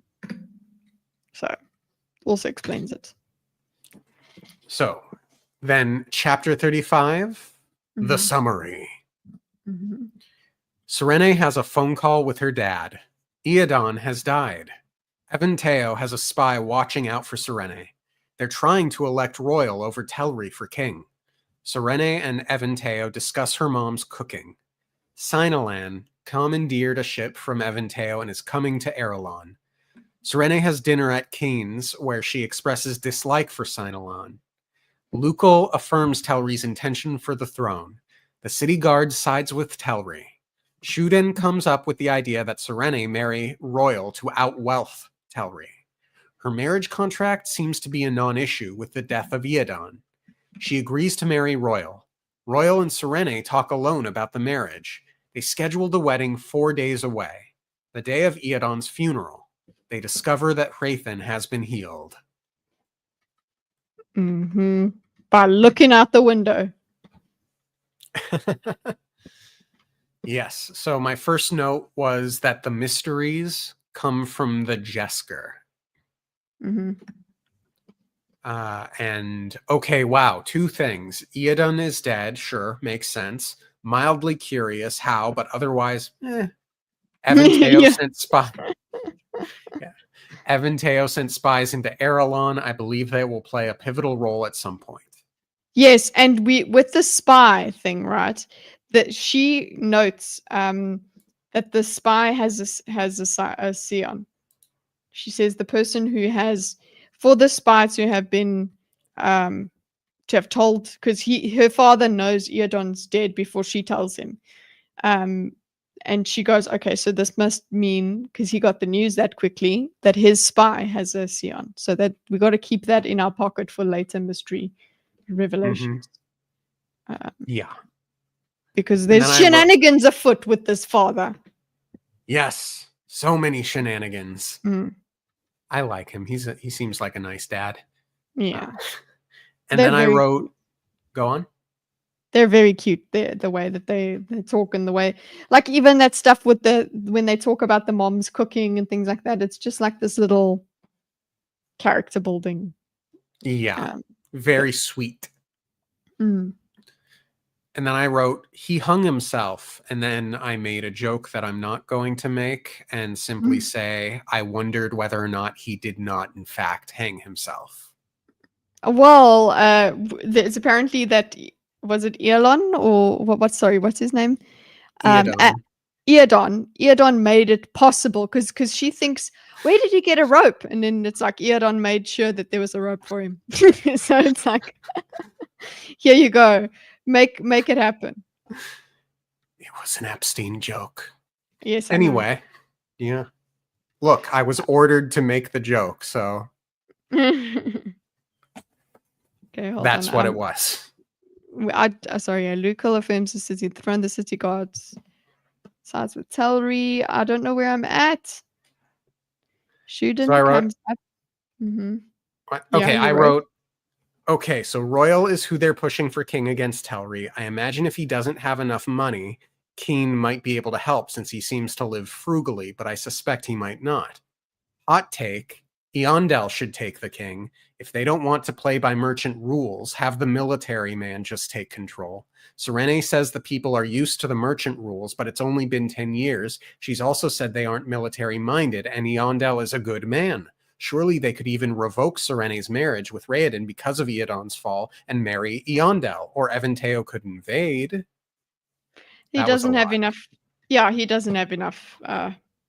Eventeo could invade. You invade. You are thinking of that, but they go through that. They explained to us that there's not enough. Um, there's not enough people for that to happen. They can't. They can't also raise an army through the peasants either. Yeah. They don't have time. So all of that is explained away, I think, sufficiently. Yeah. Keep in This mind, this I'm reading these. I'm writing these notes as I'm reading as you it. So read, I'm, yeah, that's what I'm saying. So you had these questions, and they were then answered as you read yeah. the rest of the chapter. And then I wrote, Serene dislikes Sinalan. I'm beginning to think she just doesn't like anyone who has a modicum of power. Yeah, you think that you would. That anyone who has a power she just doesn't like, but we do meet him eventually and realize that, yeah, he's quite annoying. Yeah. Libralita says, I'm a bit behind. I wonder how you'll feel about Yasna compared to Serene. It's interesting because I've grown slightly more fond of Yasna up to 26. I would say. Yeah. And she hasn't even been in any of this part of the book, but we get Dalinar's fond thoughts of her. And I'm wondering if the reason she's considered a heretic is because she's reading The Way of Kings, which has me so far being kind of leaning north of neutral. But again, I haven't gotten that much of her yet. So what do you think, Kitteh? I'm in agreement. Just instinctually, I don't feel the same with Yasna. I feel I like her a lot more. Her arrogance seems a bit more earned than Serene over here. Serene is she's her arrogance is compensatory. She is really trying to figure out being insecure, so she's overcompensating. That's what it feels like. Yasna seems very competent, and not to say that Serene isn't. It's just that's another thing I was going to say. She is competent. It's not that she doesn't have these traits that make her valuable. Absolutely not. It's just that she's got this sort of youthful, feverish insecurity about her that makes her lash out and makes her. I feel like Yasna is beyond that. Maybe she did that when she was younger, but I feel like, yeah, Serene is in an earlier stage of this. So she's in that irritating, needs to self-actualize place. And Yasna apologizing to Shallan for being short with her sticks out in my mind as a likable quality. And beyond that, Yasna just strikes me as a very meticulous person who just has a very specific set of ways that she likes to do things, and she expects those around her to know that and behave accordingly, which doesn't strike me quite in the vein of arrogance so much as it does in another realm, but I can't think of the word for what it would be. Yeah, it's confidence. I like it. That's all I can say, is that it doesn't irritate me as much so far. Remember, we haven't got that much of her. We've got, but we are biased through Dalinar's thinking of her and everything, and through all the other characters thinking of her, of this formidable woman. Yeah, man, we have some very, very exciting conversations that I'm so excited for all of you to watch and hear. I think I'm cringe, but every once in a while there are some really nice moments that I'm very fond of. That also reminds me, for those who like to keep track of how far ahead Kitteh and I are, we are going to have to take a small break in the future in terms of recording. So fortunately, our episodes will continue to air on time because we record so far ahead, but just know that the gap, which is very wide right now, will shorten a little bit, not too much. I just suspect some folks might be excited to hear that, because I imagine they might like to be closer to where we actually are. Or they just like the neat tidbit of information from behind the scenes. So, yeah. Oh, so we'll be. It's my fault again, because I'm traveling. World God. traveler. So then I wrote, the city guard went to Telri. That makes sense considering Hrathen telling him to give them bonuses earlier. I wrote, okay, so Shuden advocates for Serene marrying Royal. High drama for Spirit Serene, but per Ash, it dissolved as soon as Iadon killed himself, thereby removing his line from the throne.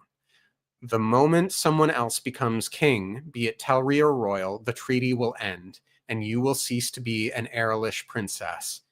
So hold on, is it void now that Iadon is dead, or will it be void when someone else takes the throne? That's a very important distinction.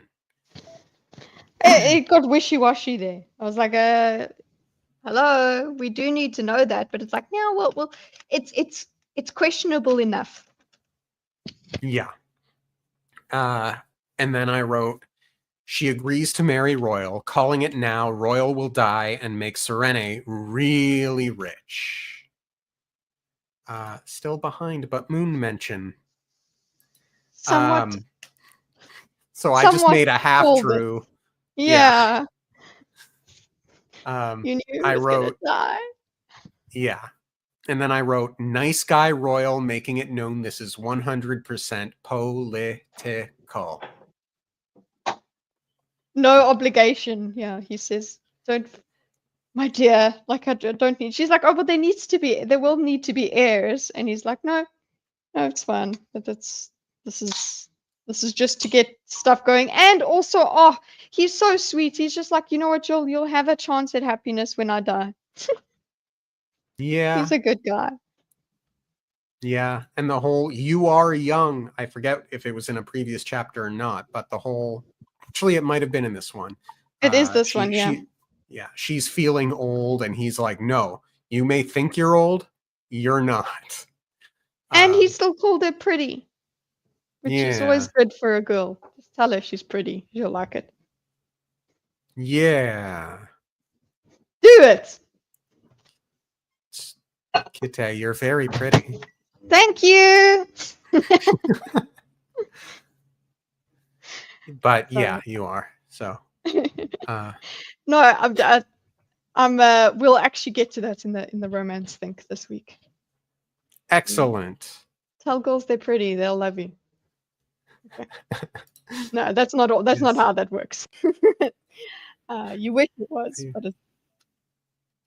Yeah. So my reflections for the chapter. The phone call with Dad went on a bit long, I think, but sentimental. Will be interesting to see Sinalan arrive. I imagine he'll be a foil for Delof Hrathen. I like the potential romance drama with Royal Serene Spirit. I like the Serene Royal conversation. He's a nice guy. I wonder what Hrathen's healing will do for Raoden's study of Aondor. Wouldn't want it derailed. Oh, okay. So you would think, when your reflection, Dorcas, says, what the romantic with Royal Raoden and Serene, what did you mean there? What potential are you thinking? Like she would actually have feelings for a Royal, or what? I was thinking that the marriage would go through, and then she would be married to both of them, and then there wouldn't necessarily be a love triangle per se, but it would be like, I love you, Spirit, but I am already married. And like an admin triangle. Yeah. Okay, I Um, get it. yeah. So like they I have to was have some sort of secret mm. affair, which ends up causing drama, which ends up derailing their plans. I'm glad that that didn't happen. But when I was wondering, I wanted to know what Raoden was going to think of Raven's healing. I was like, oh Mhm. no, I really hope he doesn't take it seriously because that's going Yeah. to derail. We're already on a very s- like tight timeline. We need him to figure shit out, like quick time, and I also was worried he was going to be derailed, and he isn't, thank goodness. But still, it was worrying. Yes. Bum bum bum bum. 36 then, shall we? Yep. The 36 summary. Hrathen prays, reflecting on his decisions. He sees Dilof, Serene, and sometimes Jadeth looking at him. He thinks on his time at Dakor, where he was trained to be a demon. Hrathen reaches to his scalp and finds hair. Fortin's potion has worn off. He calls out to the guards. The one he had nurtured opens the gate and lets him out. The guard updates him on events as they go to the chapel. He prays at the chapel altar. Dilof comes in and apologizes, but Hrathen suspects the battle between them is not over quite yet. He opens the damaged Sion's box to find 2 of the 3 remaining potions had cracked. The Sion claims the box had not been opened since Hrathen's last phone call. He gives the vial to a Derethi assassin. Hmm. Okay. These cannot just laugh at the moment that we had. Behold, I have been healed, and nobody's there. That was so funny. Oh my god, I enjoyed that so much. Yeah, very funny. He was very funny. And he's like, the door won't open. I'll die here. Yeah, he's actually Liberally. quite desperate. Yeah. Because he's really at the end of his like Yeah. limit as far as water goes. Hmm. But Yeah. Librelita says, no, go Hmm. on. I can't see it, so tell me. Librelita says, maybe the Sions have some instincts that if they don't get passed down, then bad things will happen, but may not be sure why. It's possible. They like Mm. get deleted or something. Erased, perhaps. And there's nothing for making them. So, like, what are they? Finite number? Uh, Yeah. hmm. Anyway, uh, so I wrote, Hrathen doesn't realize he can't die if he's Elantrian, which I don't technically think he is if he can be cured, but he's still praying on day 5, then thinks about Decor. And then I wrote, it was the potion. Ha! It wore off then rather than cured by antidote. Wondering about the other 2 vials again then. Yeah. I So wrote, yeah. it just wore off. Yeah. So there was no need for antidote. Yeah. I wrote, oh shit, wait, he just called out to Jadeth as being the cure right after Sheor's men started worshipping Raoden. Did Hrathen just make a bunch of Elantrian Derethis? I mean, that's No. certainly a way it could have gone. It didn't, Mm, but it could have. then yeah, they're not that smart. Is there food involved? Will you give them Fair food? point. Then yes, because that it's like, oh, we converted the dogs to Catholicism. Like that doesn't make sense. It's not good. It's not, and I don't think he would use them absolutely, but he wants real converts. We get this um several times. Yeah. So then I wrote, very excited to see how Delof reacts. And then I wrote, well, that was anticlimactic, but that's fine. Seems like it's not over yet. Freaking Delof. Like the oh my gosh, I'm so sorry I doubted you, but then also like this like weird sociopathic. Eh, Yeah. how did you do it kind of thing. And also, yes, of course, he was the one that was trying to break into the box. Yeah. Naturally. So do you think he actually got into the box and was like, Sion, don't say anything? Or do you... I I don't don't think think he he got did. into the box. Yeah, No. I didn't either. I felt fairly Yeah, why would the confident. Sion listen to him? Exactly. Mm. Then I wrote Chekhov's vial of Elantrian potion. Oh, he's going to sneak it into someone's drink. My money's on either Serene or Telri, but probably Serene. Yep. You knew that that's what he was going to do with that. Yeah. Yeah. And then I wrote good chapter for my reflections. Good chapter. I really like Rathan's reflections on religion and miracles. Sanderson does a really good job of articulating religious philosophy. Oh yeah, it's so great. The way Rathan talks about no. This even though he made this miracle happen, literally with the poison, it was still God's will. It was still Jadeth's will that he got out of there and he was seen as healed.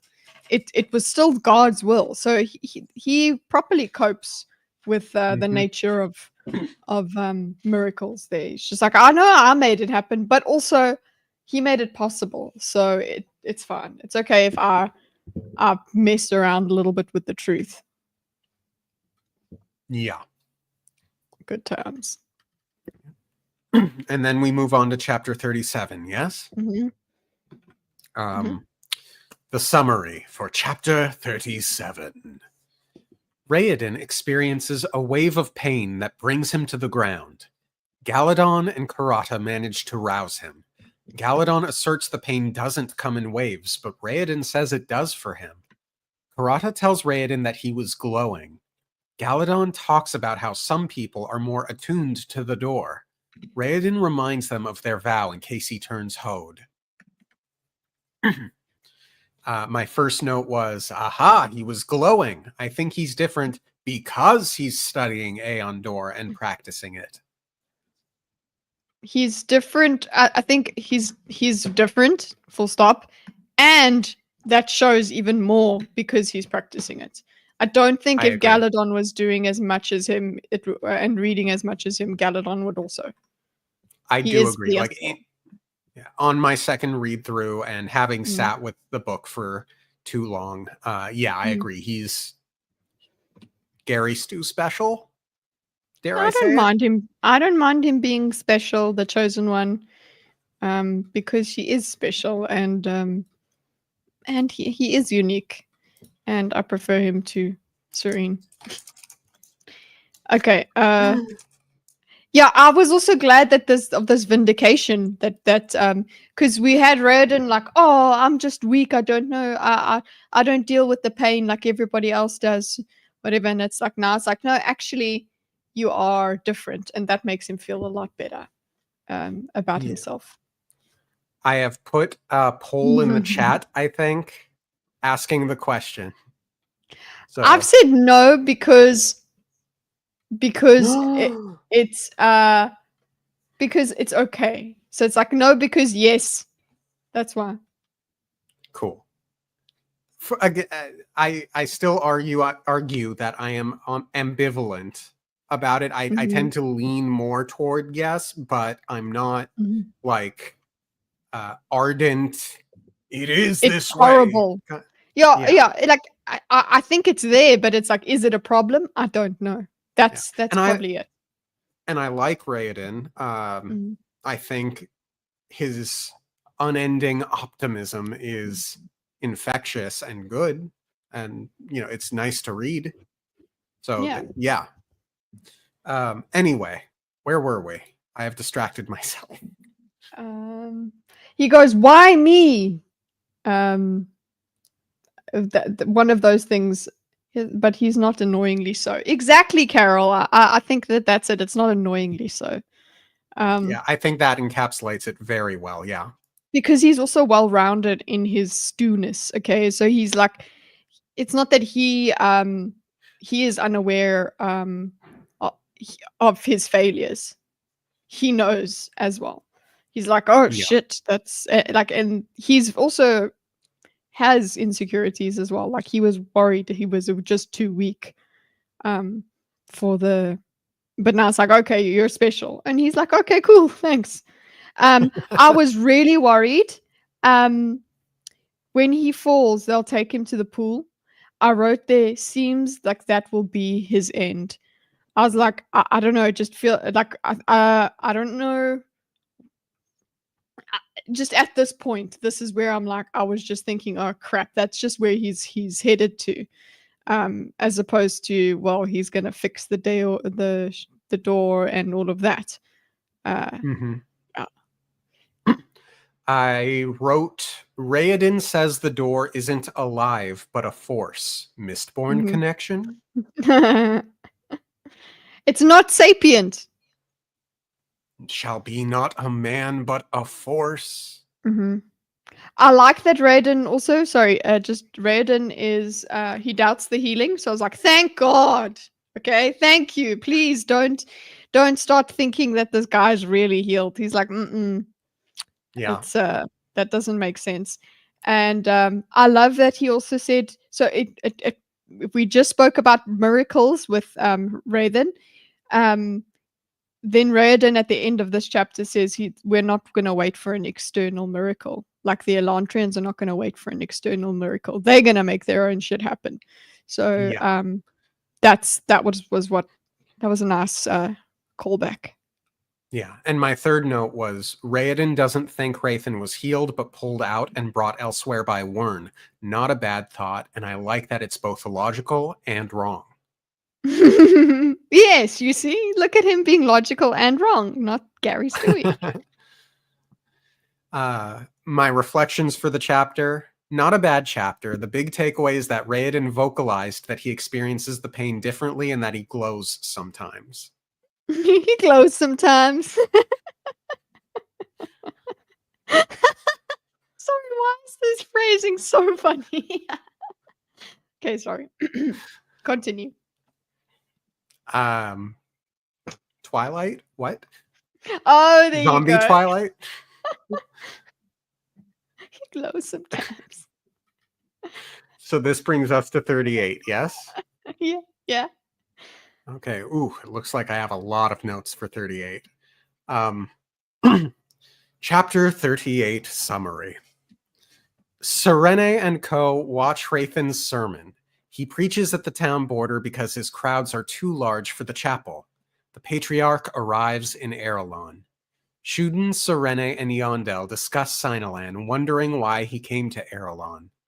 Omen wouldn't allow the funeral to be held at the Karathi chapel, so it is held in the throne room instead.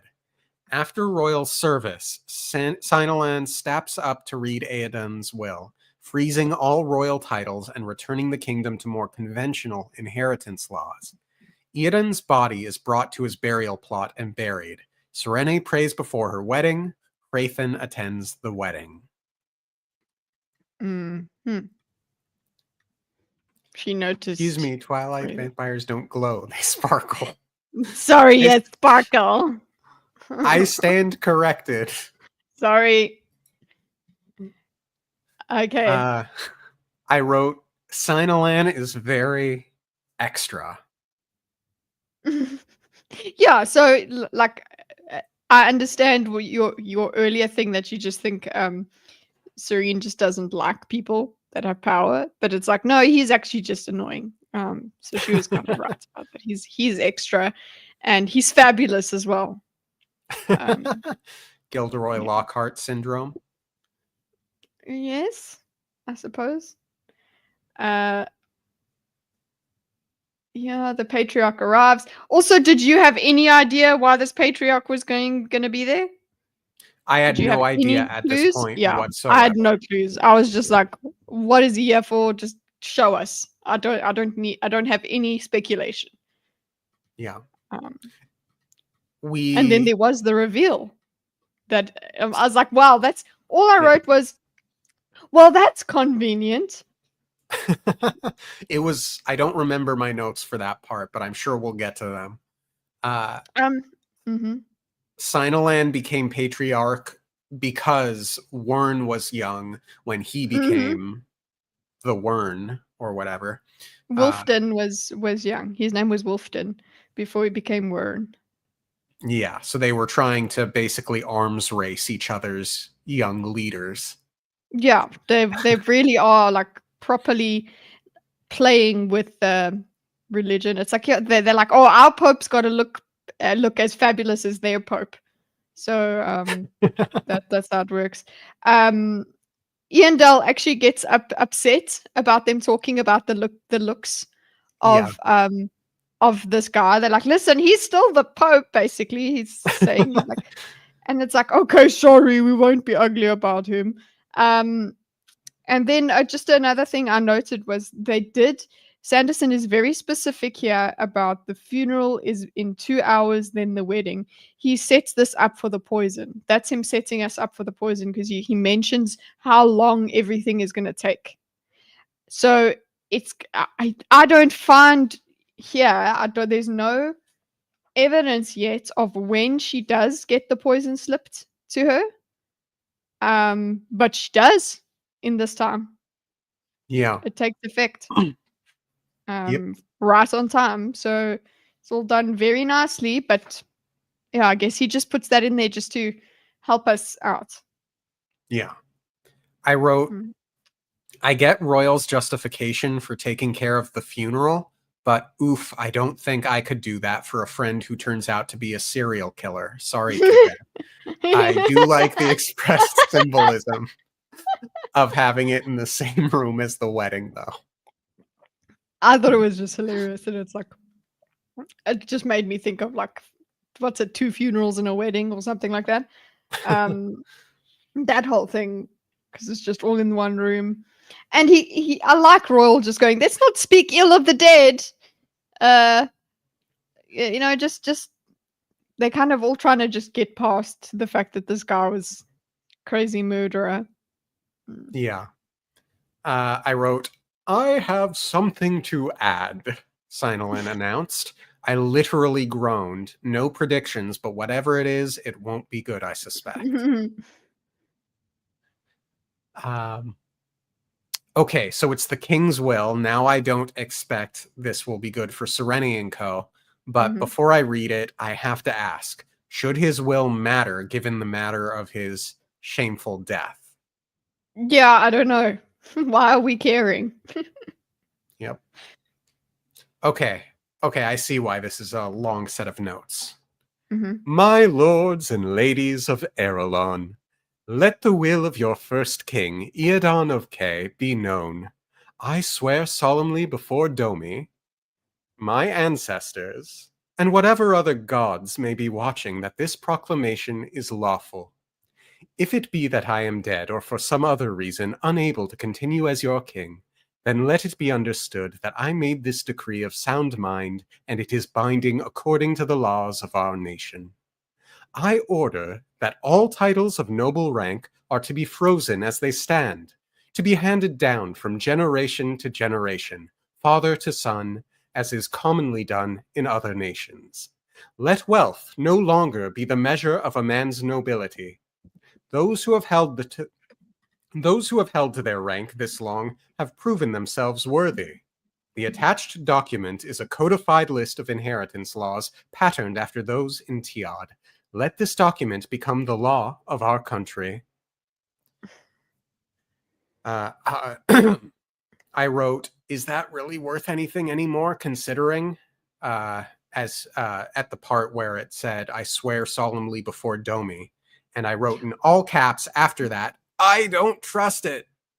Yeah, you don't trust it. You shouldn't. But what they're just trying. They do have the discussion amongst them, the nobles and there, that it's like, well, you know what? We'll find what's convenient about it and and therefore take it, because that's what they want. They're getting what they want. They're getting the titles they want, and they get to stay.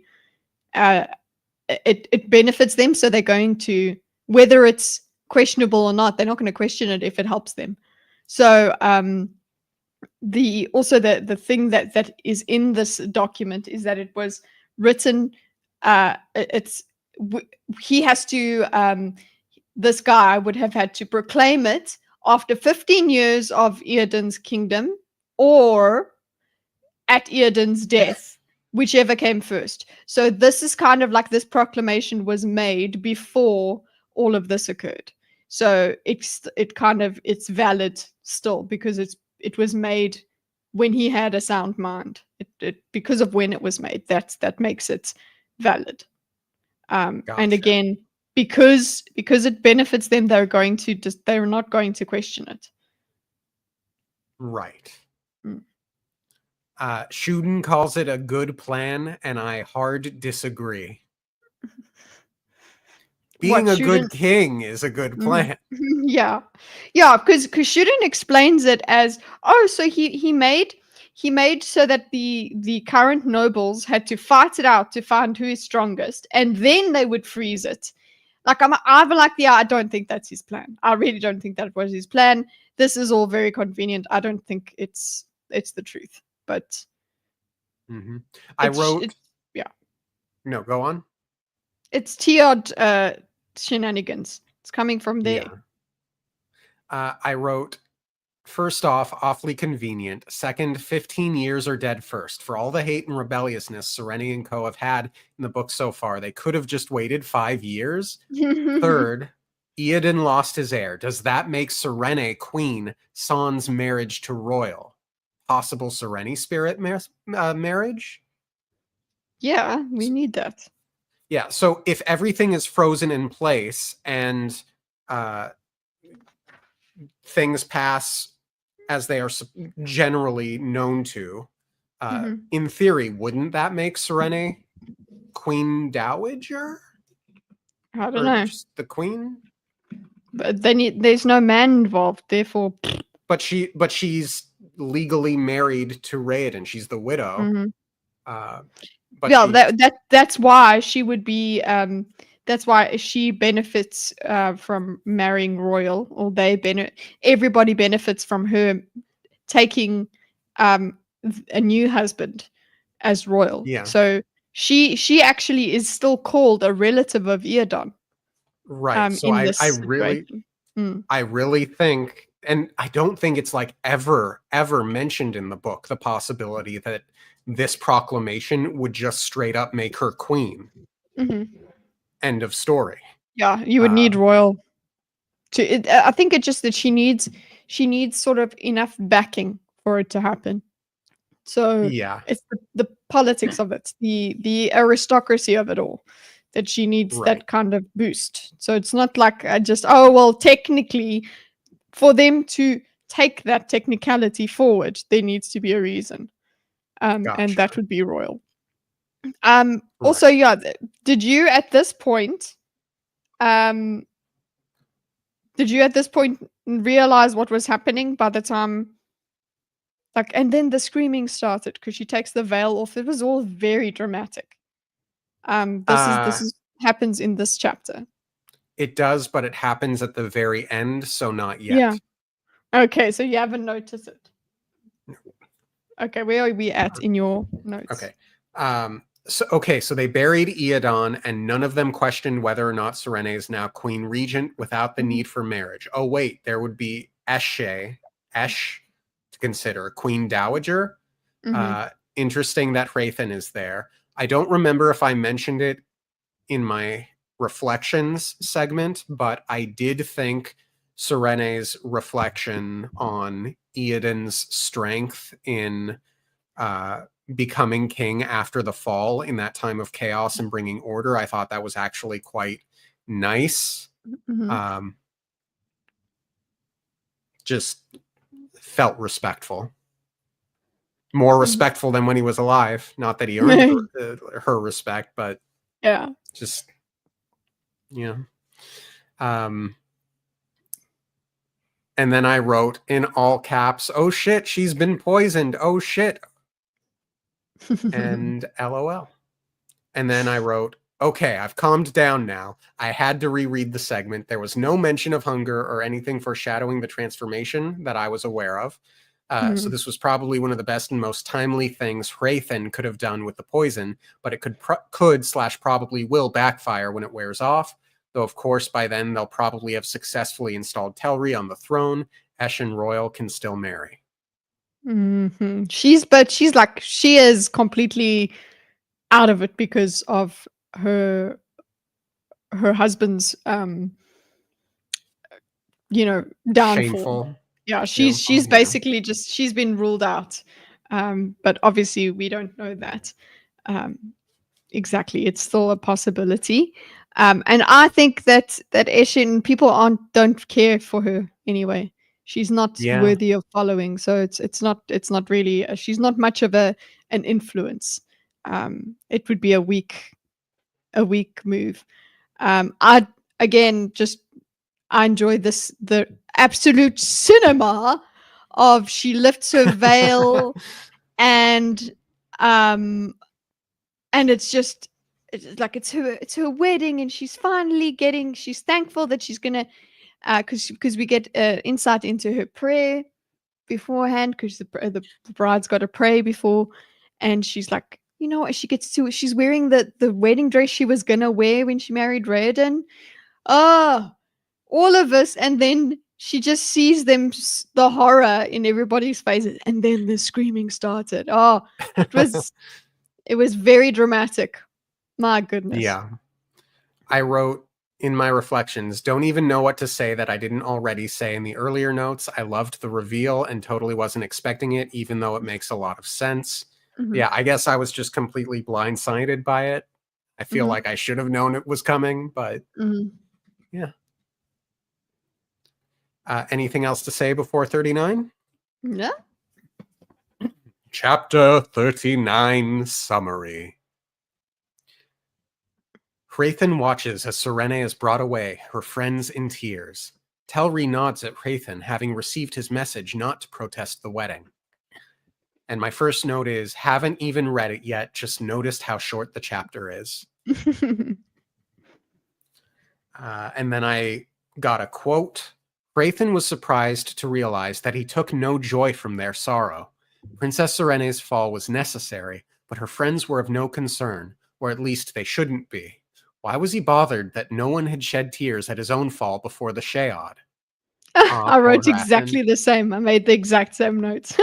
Page Excellent. 412 in my edition. I wrote, ah, poor Hrathen, but honestly, who are you even close to here? Mm, yeah. No, but it is something for him to consider. I'm not close enough to anyone for them to care. Yeah, I'm very powerful, but nobody gives a shit about me. Um, so that is something for him to consider. And he does mention that there will be. He's cognizant that there are 5 days for the effects to wear off of this potion. So I wondered why not just kill her. And then it's like, well, I guess that'd be too obvious. And then also he gets to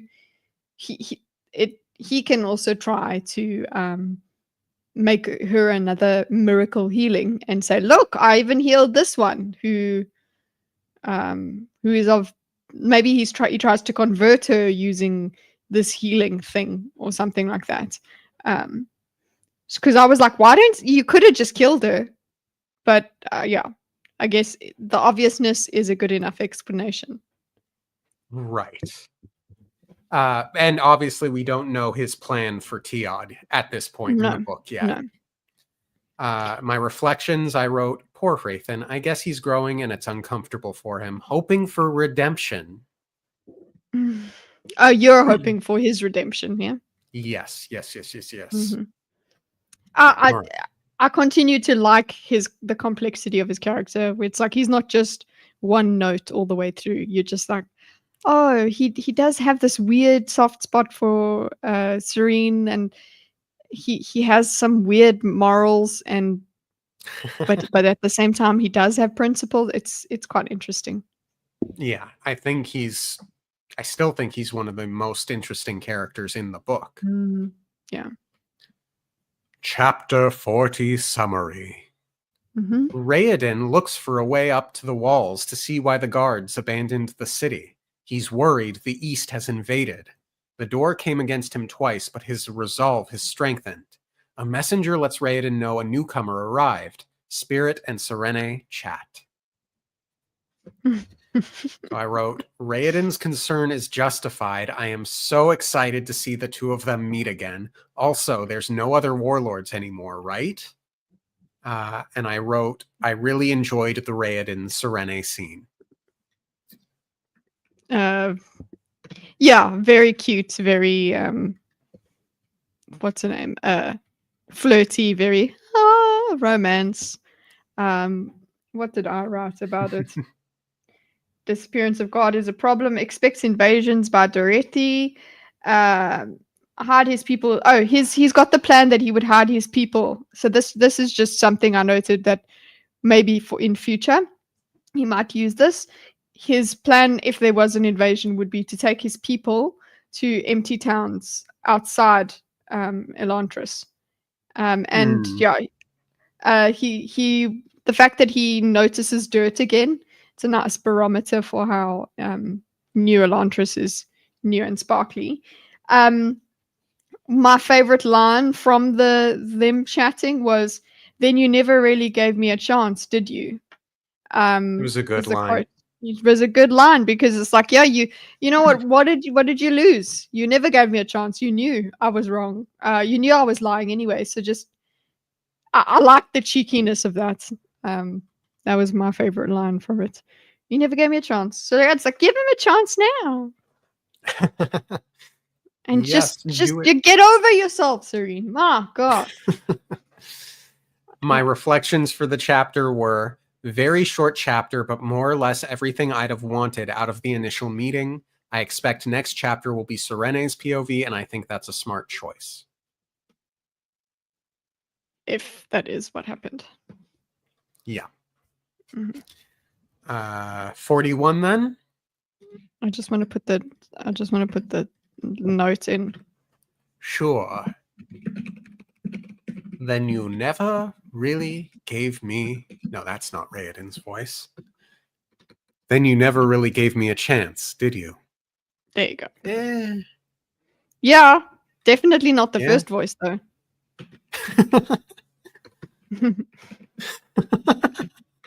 Chapter It was 40. it was What? too proper. It was too proper. Chapter 41 summary. Mhm. Serene is brought to New Elantris. She's given a new, colorful outfit. Raoden shows her around New Elantris. Serene asks who Spirit was. He lies, after which the door surges through him, causing him to glow. Serene asks to learn Aeon Door. Serene huddles at night, cold, when Ash speaks to her. They speak for a time, then Eventeo calls. Serene refuses Eventeo's insistence that he break her out and take her home. Eventeo relents but puts his ships in a defensive position, threatening to sink all ships trying to enter Tiad. I enjoyed that conversation. Okay, you obviously go through your notes and I'll. Yeah, I have a lot to say. Yeah. About this chapter. I'm like Mhm. looking over it and I see lots of all capitals. Mhm. All caps. I wrote, I like that the colors she thought were ugly reflect cheerfulness. Mhm. I noted that there's estimated to be about 500 people. Mhm. And something in the prose made me write, gee, the place almost sounds cultish. Yeah. I don't actually believe it to be a cult, of course, but It's a compound. It's a commie. commune. Yeah, it's a commune. Yeah. There are a few lines. I did, after all, betray you in the... Who's speaking? Why do I write the way I write? Jeez. I did, after all, betray you in the end. I'm sure you had a good reason, she said quickly. Then I wrote, excuse me? What betrayal? Stealing some of the food, while not great, isn't betrayal, and he warned her about Sheor's men. He has nothing to feel bad about. Meanwhile, she's suddenly so quick to say, oh, but Oh you had a good no! reason. Where's the mistrust woman? Ask her what his game is. Oh God, no! I was like, oh, now you're all nice and believe him, huh? Because he's right there. Hey, you're not gonna be. You were all, oh, he's a tyrant. Wah. And you're like, no, now you're fine with it, woman. And look, I was going every time. I was like hissing, basically. Every time we came across one of Serene's pettiness things coming up, I was like, yes, feel bad, you stupid cow.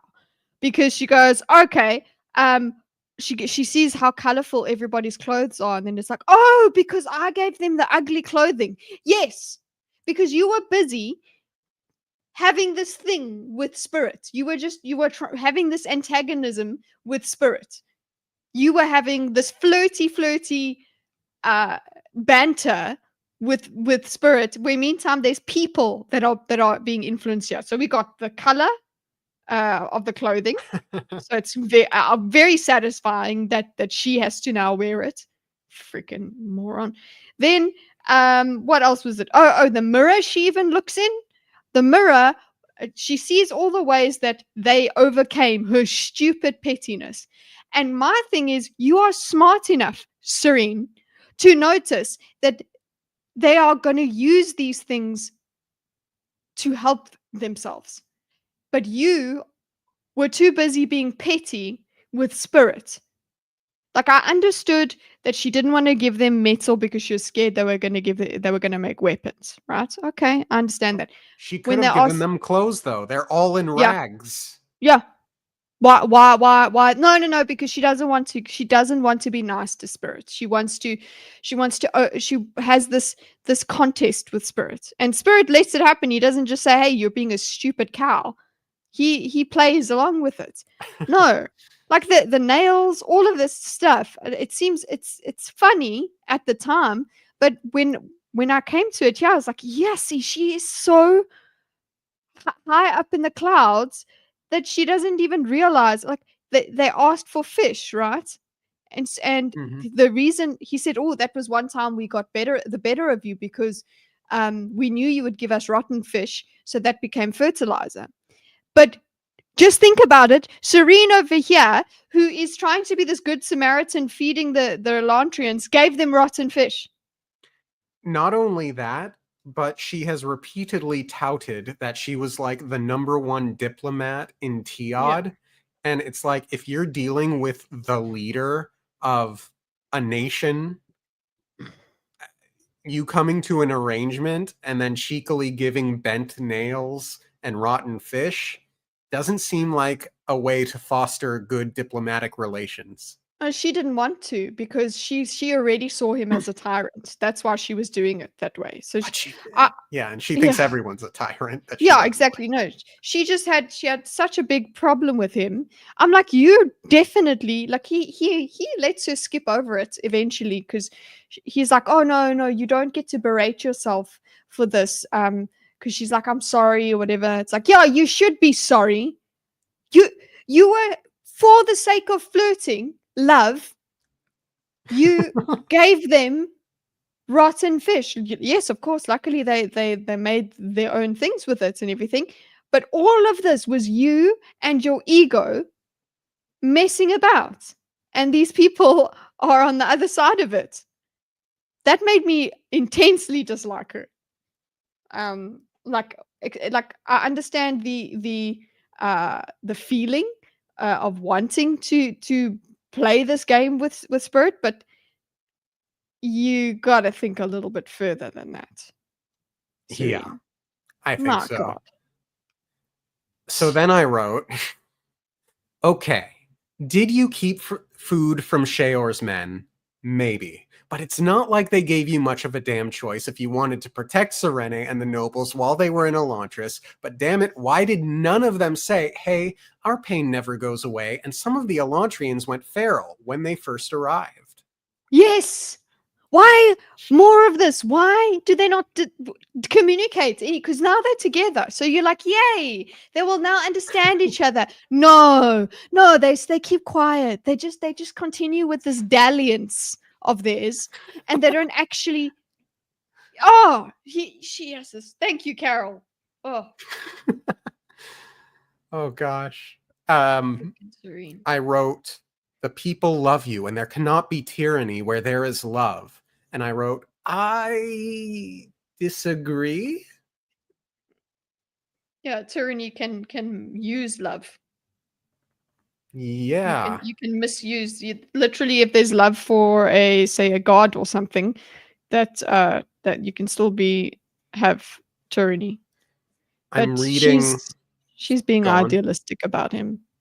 She is. I'm reading Omniscient Reader's Viewpoint, Mhm. and there's an arc that involves a city that appears to be a paradise, but the paradise it's a false paradise. They sacrifice people in order to maintain the paradise, and I think that's a Mhm. common story that pops up from time to time. So, and like everyone thinks it's love, it's great, and no, it's not. So I disagree. I think on this one. Mhm. I wrote, "Oh, she thinks of Ash. If she's not really turned, is Ash still active or is he messed up? Curious." No, he shouldn't be. Yeah. What did I write there about Ash? Ash must be lost too. She thinks she'll be able to help him. So I did like that she, even though she thinks, oh shit, Ash is going to be lost, she kind of puts that aside and she's like, no, no, I'll still be able to help him somehow. She's just like, okay, Yeah. fine, I'll figure it out, which makes her very similar to Raoden in this kind of like, I'm gonna figure it out, I'm gonna help him. There's none of this that they just keep going, these two. So that was quite interesting. Fish equals fertilizer. Sorry, how does fish become a weapon? Fuck her, honestly. Excuse me, but that's basically Oh, yeah. Um, I find Spirit, this very entertaining. Spirit Raiden won't let her feel sorry for herself. Well, I think she should feel not. Don't feel sorry for yourself. Feel sorry. Okay. Yeah. I Um, wrote, I'm irritated with him not telling her who he is. What? well, it's funny. I wrote, Serene asked who Spirit was. I bet he's going to lie, to be honest. Ah, he lied. Yep. Yeah, I don't fully see the need to lie anymore, but Mm-hmm. eh, And she does it didn't notice. So upset me.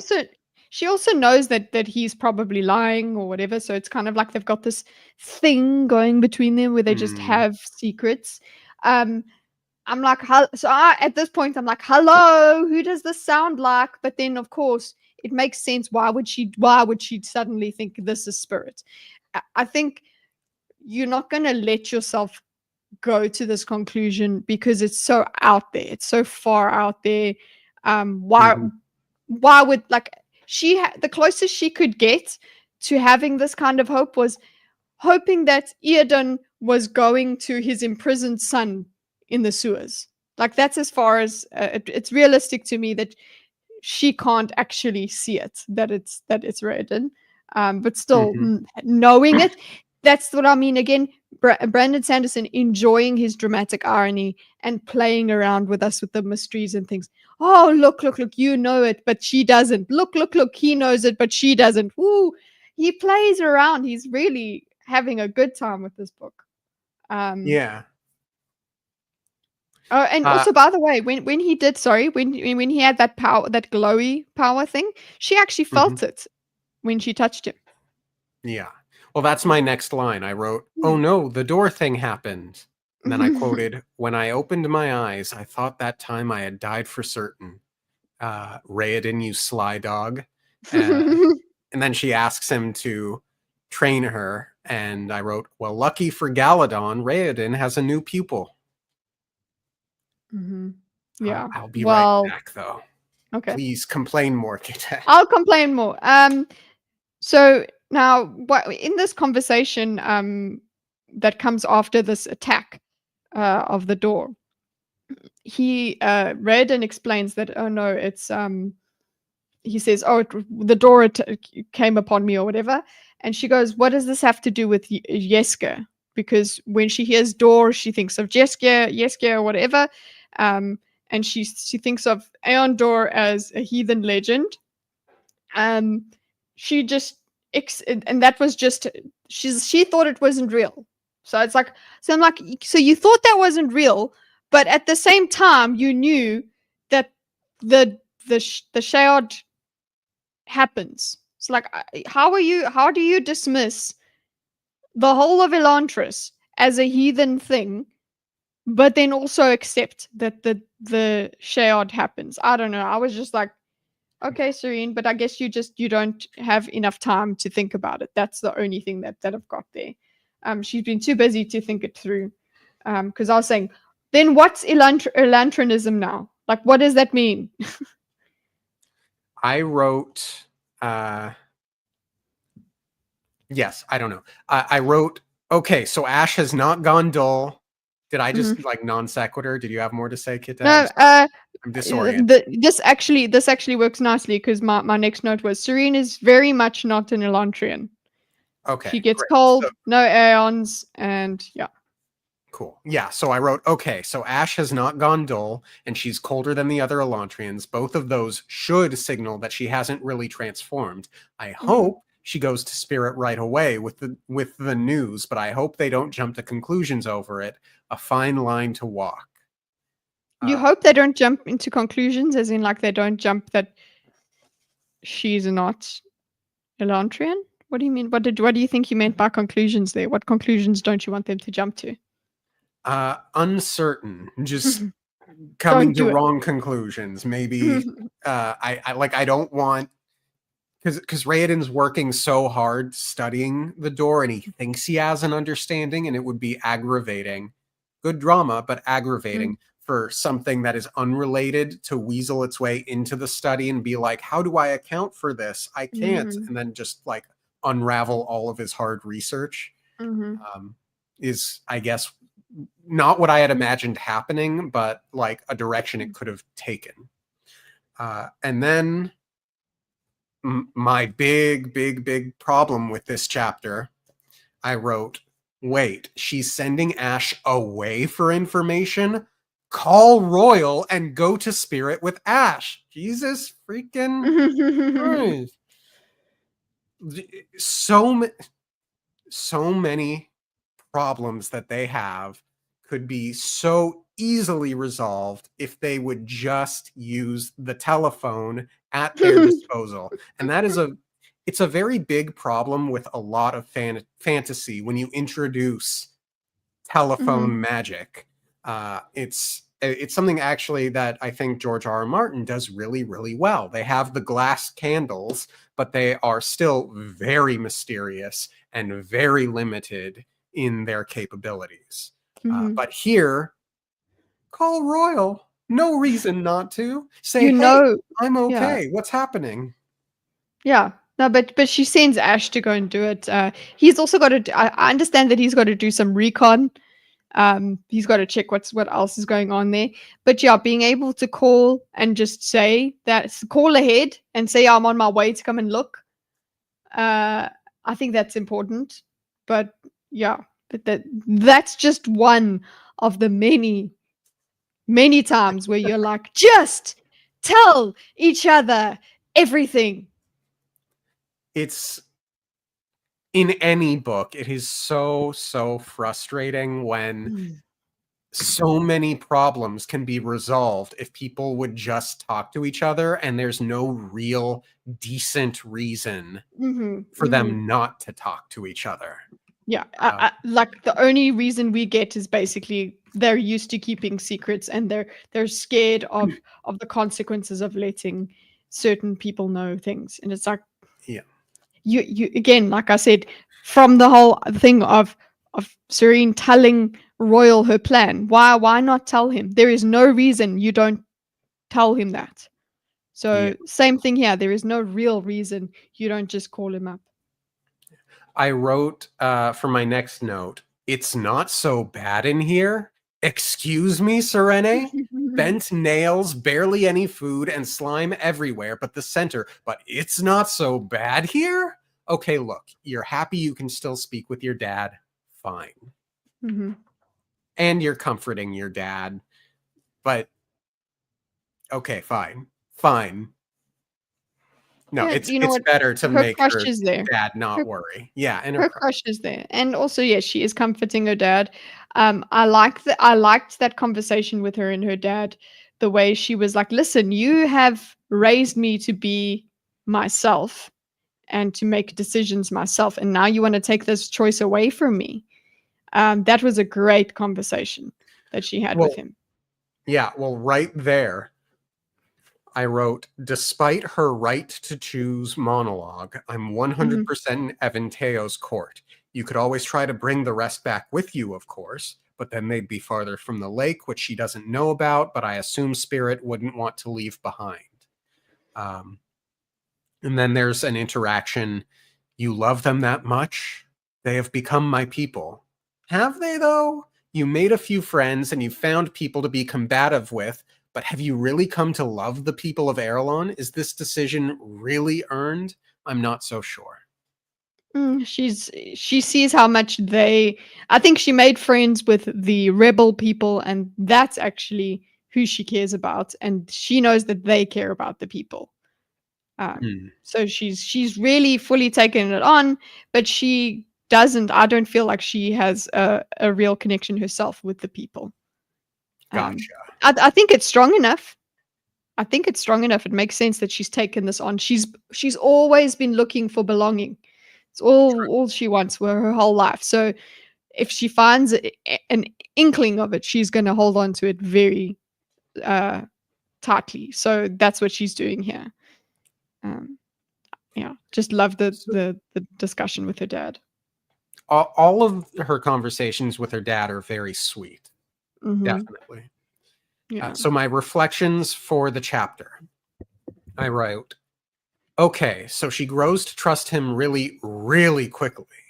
And I'm not sure I like it. I kind of wish she had been a little bit skeptical, but been able to really talk to a citizen or two before realizing she wasn't being played by Raiden. Okay, so the chapter was off to a really strong start, but then I felt like Sanderson put everything into extreme overdrive. Serene believed Spirit way too quickly, and while Serene has consistently insisted on staying in Erelon while she was alive, this time should have been a much more difficult decision for her, and she should have been much more introspective about whether or not Erelon was worth it after they cast her out. If Spirit were involved in her decision, she should have had a thought about it in some way.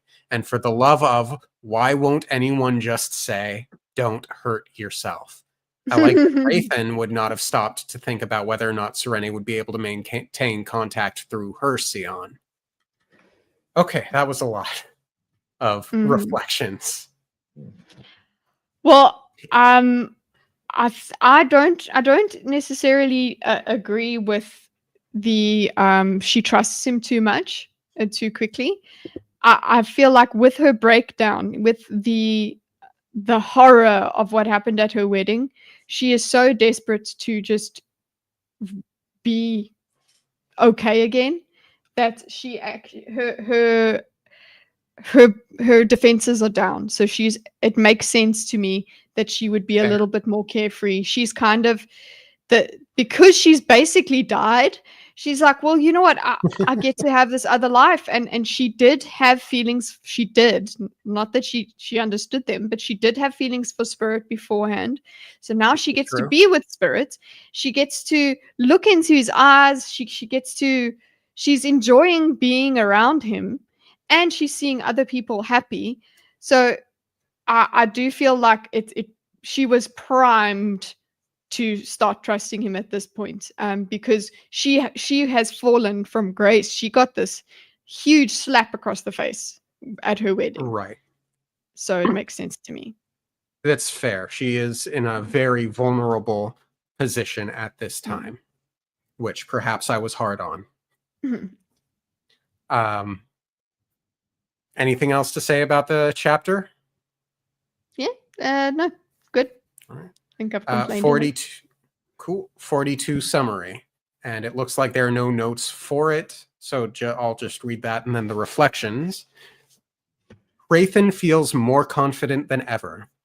He named Deloff head Artif in exchange for releasing his Odives from their vows.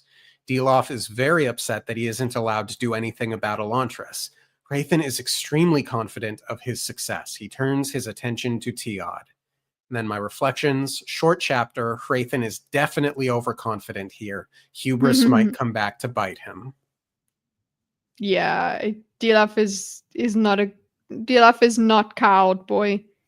Um, it's not, but he is. He does. I love the way that he Raiden is coming to this confidence because he now feels like his faith is good enough compared to Dilaf's, because he had this insecurity towards it because Dilaf was this zealous person, and he, on the other hand, was just logical. Now he's embraced his style of faith.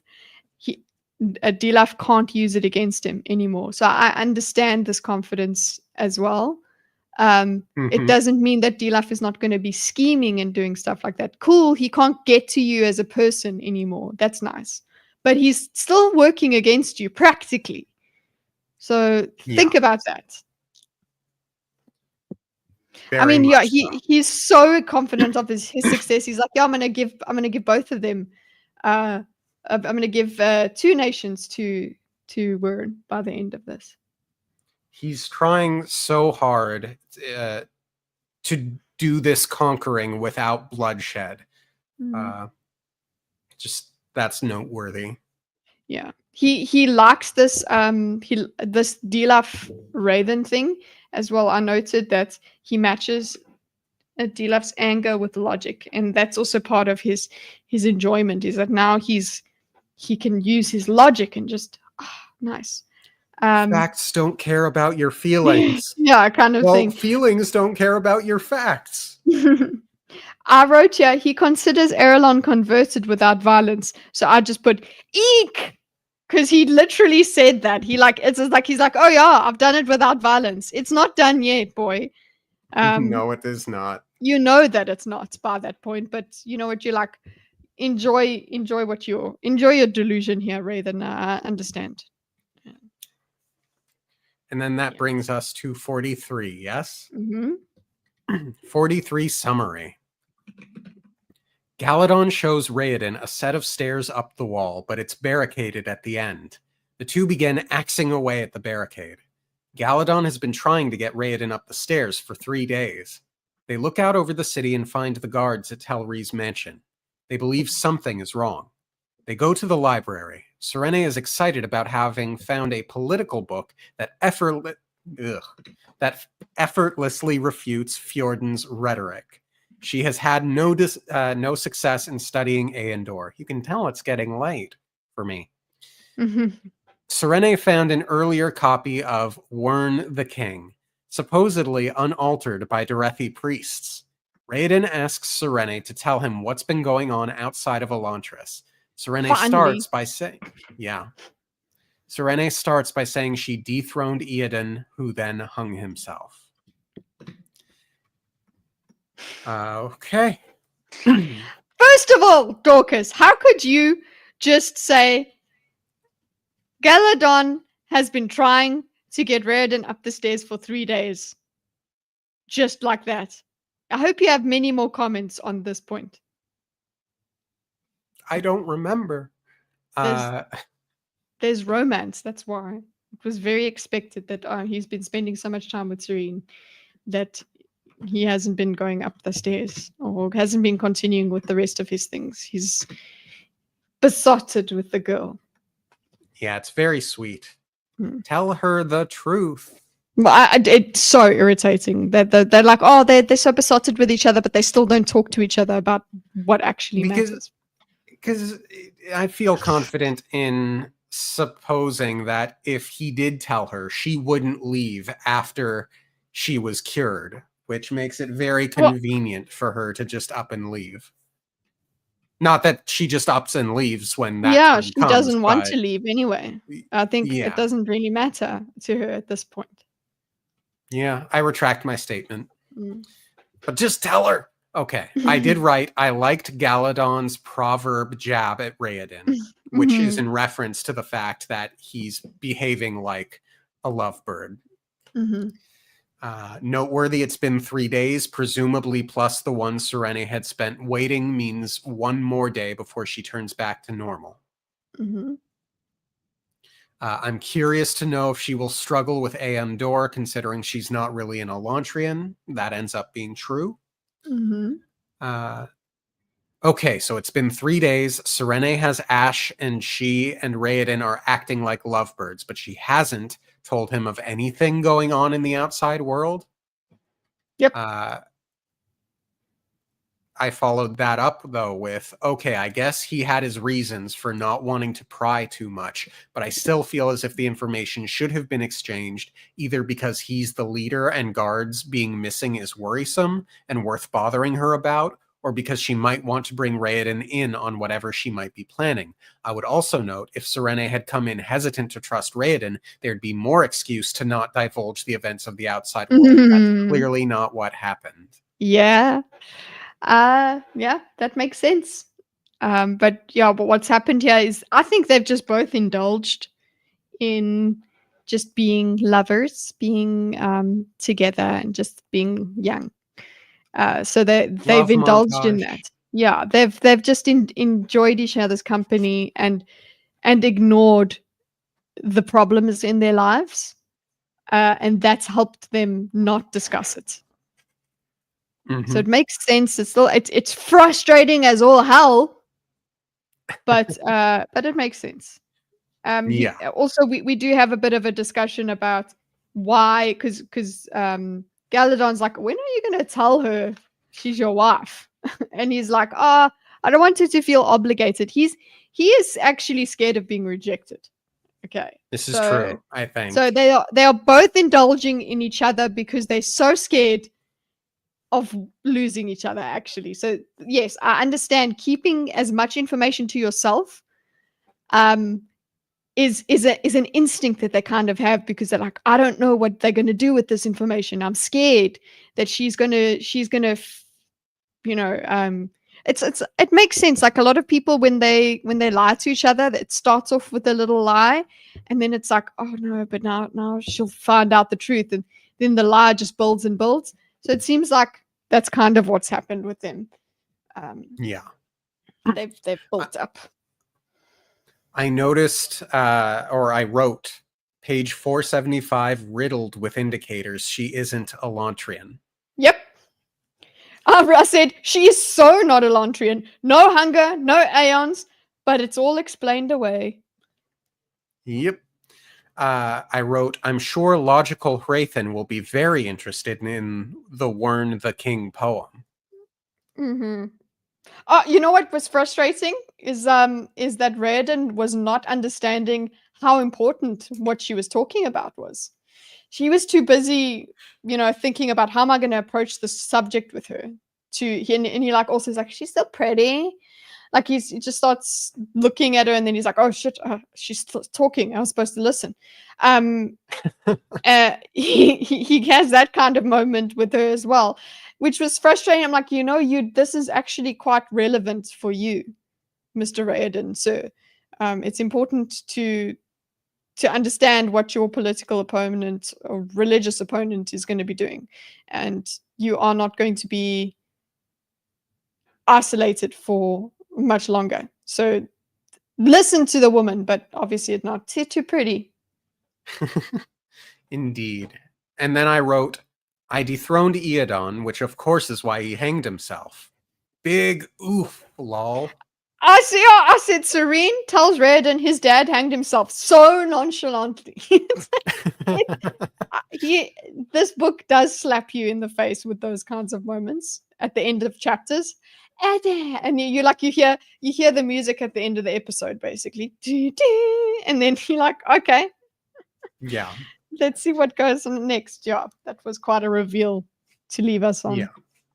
And then for my reflections, I wrote, I suppose I can write off Raoden not pushing about the outside world as being smitten, but it still seems a bit irresponsible to me. The Wern book sounds interesting, and I suspect will be used to counter Hrathen in some way. The button at the end was both sad and funny at the same time. Yeah, funny and sad at the same time. It's like, yeah, there you go. She's just like, so she thinks she's just being like, oh, so you know what? It all started when I dethroned the king. And then he died. And then it's so great to go into her POV next. So you understand. Sorry, this is not the summary. No, these are my notes. The summary. Chapter 44 summary. Serene informs Raoden of recent events. She is impressed with Spirit's knowledge. She reveals Ash, then sends him to Keen's. Telri has been made king. Again, why no phone call? But that's fine. I wrote, Spirit almost slipped up over the marriage contract bit. Oh, yes. That was funny. Nice little slip up there and covered well enough. And I love that Galadon's like, I'm not getting involved. Like, Galadon didn't help or hinder. He was just like, I'm not going to say anything. Because she's like, how did you know that's my marriage proposal thingy? And like, it is very cute that he kind of gets jealous because she was supposed to marry Royal, and then basically what she says to him at this point in this chapter is like, she explains, oh, no, it was just political for me and Raiden, that whole thing. So that obviously Royal. makes him feel Raiden. No, Yeah. Raiden as well. She makes it, and there's no reason for her who she likes, Spirit. Why would she at all ever mention that she liked this Raiden bloke? You don't do that. This is your current crush. You don't need to talk about your previous. So she's like, yeah, it was completely political. She's not going to tell him that she really enjoyed the letters and all of that. Why would she do that? She likes him. So it makes sense. It all makes sense. It's all very frustrating, but it all makes sense. Yeah, that was a nice little bit of well-earned deception there. Okay, big quote. Mm-hmm. I did write, Serene's being a bit dumb right now. But she's just seeing what needs to be seen, or what makes it's the easiest thing for her to think about. Big quote here. You seem like the type of person who needs secrets, if only for the sake of having them. Yeah. That's a very good explanation.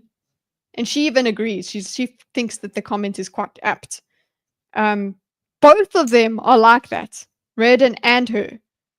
That they just have these secrets for the sake of it. They both have a lot of overlapping qualities, I think. Yeah. I wrote, wait. In 3 days, she didn't either call Royal or send Ash to Keen like she was already going to? What is happening with this book? Okay, wait. So she did reveal Ash to Keen in her group? A little bit of confusing order of operations, but okay. I'm going to say let's the Elantrians. Someone else's. It's really funny because it's from these notes that I don't really remember writing because I wrote them so long ago. It sounds like I liked the first part of part 2 better than the second part, but upon my reread in the last couple of days, I liked part 2 better than the second half of part 2 better than the first part of part 2, which is really fascinating to observe. I think. Yeah, it really does. It shows you how it depends on so many different factors on how you experience a story. So it can change from one read to the next. I think that's the only thing that you need to do is just distinguish between the reads. Yeah. So my reflections for the chapter were lots of obliviousness from Serene, which seems both in and out of character for her in a confusing manner. I had to reread the Ash reveal to see if I jumped the boat on the she didn't send Ash yet. Thought I had, but no. She said there might be a way, which could reasonably mean she hadn't yet. I'm also bummed we didn't actually get that scene. The pace is picking up for the end of the book and not necessarily for the best. Ooh, that's critical, Dorcas. Yeah. Interesting. But I liked it better when I didn't feel that nearly as strongly on my second read. I didn't. I just wanted the pace to. I remember just being desperate to know everything. That's the only reason. Like, I was stuck in this book. Like, I was supposed to be seeing family and stuff, so it was like I was like, gotta put the book down. Okay, there's people to see. Yes. But then I enjoyed it on the plane. Yeah. As good a place as any to read a book. Mm-hmm. So no notes for 45, just summary and reflections. Mm-hmm. Chapter 45 summary. Hrathen stands atop the Elantris wall. He knows the Elantrians managed to get up to the wall as well. He's worried about Serene for various reasons. Some seem to be out of genuine concern. Others seem to be about the role she still has to play in his plans. He received a call from Eventeo, who agrees to convert to Shudareth if he can free his daughter. And my reflections were... So it does not occur to Hrathen that he can't find Serene in the city, combined with his knowledge that some of the Elantrians have found a way to escape, may mean that Serene has escaped. She's certainly Oops. willful enough to make an attempt at least. Eventeo Ooh. must be very desperate to be willing to convert. Ooh, that is such a good point that you picked up. I did not notice that, but it's like, why did he not just think Serene escaped? Serene's not in the city. At least he should at least worry about it. He seems really, I don't care if they come out. I think it's because, well, I guess you can explain it away because he goes, oh well, they'll be too noticeable. Elantrians will be too noticeable, so they're sure they can go out, but they probably can't stay out. So maybe that's how he explains it away. But it would have been better, I think, to have him worry about Serene leaving and then have that thought. So Yeah, nicely because she caught. could go into hiding. She could find a Yeah. basement somewhere, or at least Mm, try to meet up with a friend. yeah. Um, but he kind of is just like, meh, whatever. Wow. The dad, the fact Yeah, that the dad is converting was horrible for me. it was Um, very sad to read. mm, yeah, I was like, no. So it's like, oh, that's why you agreed. That's why I said dad shenanigans. This dad, what the hell is he up to? Because I don't trust him for just from what he said to her, and now he does this. I'm like, I don't know. I'm hoping that he's got some other form of resistance going. I don't. I hope that that's the case. That there's some reveal later on in the book that he hasn't given up as much as we Y- think. Yeah, agreed. Mm. Very much agreed. Quote that I wrote from this chapter: power was not in wealth, but in control. Money was worthless before a man who refused to be bought. So that's in while he's having some introspection about how he's going to deal with Telri, because he's like, Telri's gonna ask for more money. Basically, that's what he's expecting. And Yep. he's like, that's so funny that you think that that there's this thing of Telri thinks he's going to get power from this, but all he's doing is being more under control by just getting this wealth. But yeah, we'll see how that works out for Raven. And I do like that he's worried about Serene. Um, yes, because of the plans, but also because he kind of has a soft spot for her. He likes her as an opponent and doesn't want harm to befall her. So that's quite nice. Yeah. Okay, then. Is that it for that chapter? Dear Eventio convert, he would have received this anyway. Yeah, that's just my last note there is that he would have received his daughter back anyway, but hey, the dramatic irony does not stop. It's Yeah. actually it's irony within diegetic irony. Okay. Chapter 46 Summary. Mhm. Raoden practices Aeons while Serene researches Fjordal history. Raoden has practiced the same Aeon perfectly for at least an hour and still can't find out what's wrong. Serene postulates that what's wrong is the land, not the Aeon. Raoden finds the idea that each Aeon starts with a drawing of Erelon as revelatory. Before he can do anything, he realizes that Serene is not an Elantrian. Raoden rushes her out of the city despite her not wanting to leave. She vows to return. My first note for the chapter was Raoden increased her food because he likes her. Convenient considering she probably needs more food than normal because she's not Elantrian. But he did This say that he does this for all newcomers, okay? Yes. And this is not a Gary Stu argument, just to clarify. It's just, I appreciate the convenience of it. That worked out well enough. It didn't become a problem. They didn't notice her difference to the other Elantrians because of this. So it works out. Yeah. The land is wrong is an interesting idea and could be connected to my Elantris is a giant Aeon idea. Yeah. And I was so close with that prediction. You in a were. way. It's still not totally off the table, but I was like right there in the vein of what it is. Very proud of myself for that. I enjoyed the reveal. Like, maybe it's like, oh, but that's so obvious, whatever. I loved that. So I wrote Rings of Power feels, because remember when, like, with Rings of Power, they have like a map that is also a symbol for Mordor or whatever, or something like that. That's like, it was some stupid contrivance. So I was like, Watch it. you don't need to.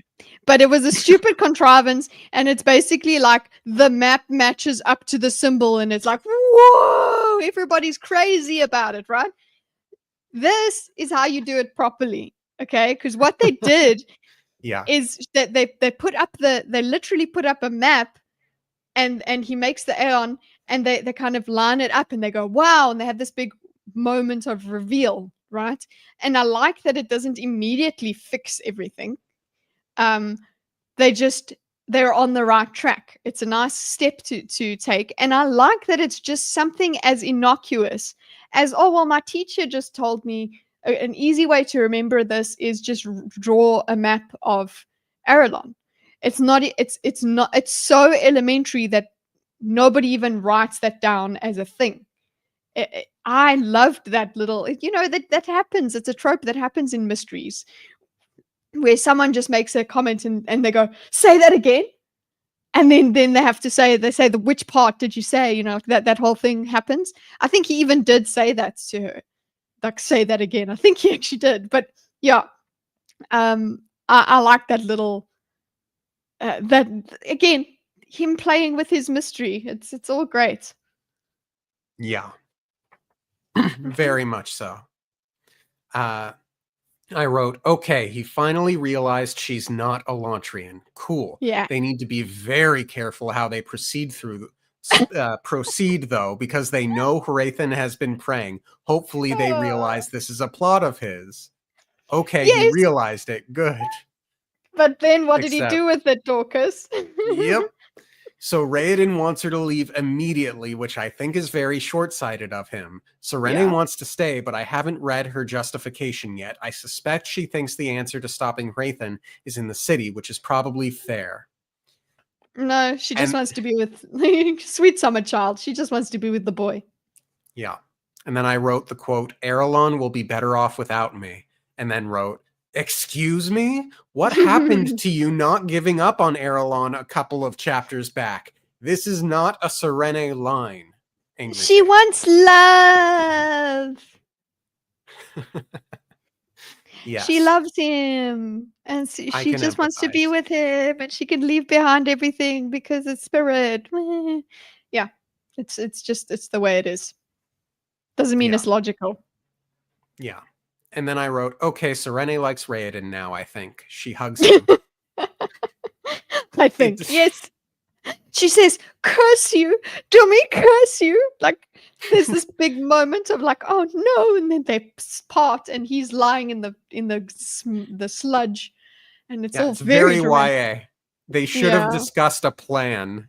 There was no need to rush her out. No, they rushed her out. Yeah, exactly. Yeah. Because they are playing into the Gaon's plan. So he knows what he's doing. He knows what Raven is doing, and he plays into his hands. Yeah. By throwing her out. He's like, oh, I have to get her out quickly. Nobody wants to be here. It's like, hold on. Yep. She's been living here for the past few days. She's not going to die.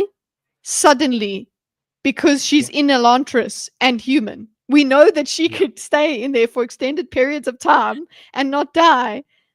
But Yep. And okay, YA contrivance, let's enjoy. yep, and they can sneak in and out. And think how interesting it could be for Hrathen to have to start worrying, oh my God, what happened to her? I need her back.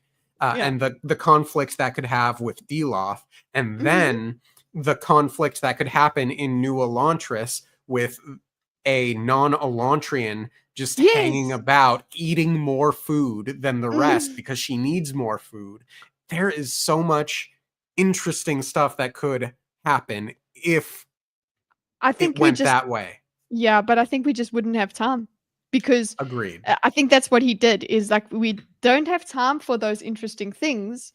So we have to have this skip ahead. Yeah. So Yeah. that we can have all the rest of the book. Um, Yeah. but yeah, I agree. I'm like, oh, fan fiction that. Do it. And then I wrote, it's good he at least indicates that they will probably need more food, maybe. Mhm. And Yeah, she then, does do that. But also, you see, the lies continue. He's like, oh, they're gonna starve if you don't give us supplies. Sorry, we still haven't spoken about the fact that you're immortal. We still haven't done that. Okay. yep. My reflections for the chapter were, I love the revelations about Aondor and the land. In a vacuum, the scene with Raoden rushing her out of the city works, but as part of the whole, both Raoden and Serene seem out of character for me. Serene remained intent on helping Erelon in her conversation with Eventeo, not Elantris, and Raoden should be smart enough to be hesitant about giving Hrathen ammunition for claiming he healed Serene. They could have at least discussed a plan beforehand, which is more or less what we've just covered. And then we get to 47. Chapter 47, Summary. Serene exits Elantris, where she is greeted by Hrathen. Eondel threatens Hrathen, but Hrathen outmaneuvers him. Hrathen leaves, and Serene calls for a meeting with her allies. She stuffs her face with Keen's food. How did they know? Why did I write quotes here? How did they know so much about Elantrians? First off, why don't... I'm so confused. Serene advocates for the group to take action. I think that this, I don't know, this was your quote. It was part of, I think maybe you meant to put probably it part of my out. notes. Yeah. Well, Anyway, we'll get to it, I suppose. I'll yeah. put it down here. Serene advocates for the group to take action against Talry. The group decides to sleep on it. Serene has spoken to her father. He refuses to renege on his agreement to convert. Serene refuses to convert and will continue to fight Hrathen. So I guess, out of context, the quote I wrote was, how do they know so much about Elantrians? First off, why don't more people know? But also, Kitty is probably right. Edian is probably Elantrian. Yep, because we've got Lucal saying they like to eat, and then there's the uncle who's like, yeah, but they don't need to. So it's like, but they've established that there's such a taboo around this Elantris thing. It's all very scary, and people don't like talking about it because it's like talking about the person who's dead. So it makes sense that that's why not many people know. But there's him just throwing a breadcrumb at us, going, "Haha, you see? They know stuff." Yep. My first note was, finally, we get a real Hrathen Serene scene. Looking forward to it. Pretty short, though. Just pretty short. I'm not... I would have liked more Hrathen Serene scenes beyond just her calling him out while he was preaching in part 1, because, well, I mean, yeah, all of their rivalry has been them very far apart from each other, and that's always been a little wonky to me. I think it's very characteristic of both of them. This is true. They're political beings. That's how they interact with the world. So this back and forth between them, we might be like, oh, there's distance, but for them, it's like how they work. Yeah, it works well enough in the party scene too. I suppose the initial spark for the rivalry is what strikes me as off, though I guess it could come down to Serene's prejudice against Hrathen as a Gjorn, which is fine. I mean, it does sound like Shootereth is a pyramid scheme, so prejudice is probably more than earned, or in the moral good area. Anyway, I wrote, I'll be able to escape back to Elantris, which is a quote. I wrote very specific wording indicating where she really wants to be. Yeah, I think it's the word escape there. Yeah, she did say, one of the things that she did say is that she would return to Damnation as long as Spirit was there. So she's properly smitten by the Spirit buoy. She's like, yeah, I'll go back there. So it is definitely escaping. Yeah, continue. Extended food scene. Of course she's hungry. Everyone's making light of it, but note the Elantrians are probably even more hungry. I wrote, Eventeo should refuse. It's not dishonesty if they can prove she didn't really turn into an Elantrian and that Hrathen operated in bad faith, which shouldn't be too difficult, especially considering the Sion of it, and I highly doubt it would be a blot on Eventeo's record. Thank you. So I wrote like, hello. I think I just wrote hello. Oh, I said, so why? Yeah. I'm a bit frustrated with the dad here. Yeah. Because the conversion. It's just, yeah. Go on. Because the conversion and the fact that he won't renege on it. Like, he's got his daughter back. He knows the truth. So why doesn't he? And Hrathen didn't do anything. I mean, they yeah. It would look maybe a bit bad, but again, if you can prove she wasn't really Elantrian, which shouldn't be too difficult, you point to the Seon, you have some Elantrians come out and say, this is what it's like being an Elantrian, doesn't matter. Anyway, the conversion hasn't officially occurred, so I'm sure something will stop it. And what I'm hoping is that he's got something going on that he won't tell her because, that's what these people do. He's got some sort of scheme that's going with his spy or whatever, that he's trying to help his daughter, because, hey, it just does not seem reasonable that this kind of guy, this character as we know him, would just be like, oh, well, gosh darn it, I signed that contract. Sorry, Ian, can't do it anymore. Right. So my reflections for the chapter were, not a bad chapter, more setup for the Adian theory. Eventeo really is foolish on this matter. Serene is back to wanting to protect Erelon. I don't mind that she wavered, I just lament how poorly handled her wavering was. Her wavering? Yeah, like between one... But again, on my second read through, I felt better about it, I guess. I really struggled with it on my first read through. Which brings us to 48, yeah? Unless you have anything else to say on 47? I will assume not then. 48. I have no notes, so I will read the summary and then the reflections. Sorry, I put the wrong audio. I was actually saying that here I have a little quote. If anyone can sent to hell and return untouched, it would be you. This is Shuden about Serene. So this is just what they're like. It's this in contrast to Hrathen, who's like, he went through damnation and his soul was untouched, and he's the saint. And then, but then here she comes back to her friends, and her friends are like, if anyone can go through hell, it's you. It's just the difference between the two. I enjoyed that. Yeah.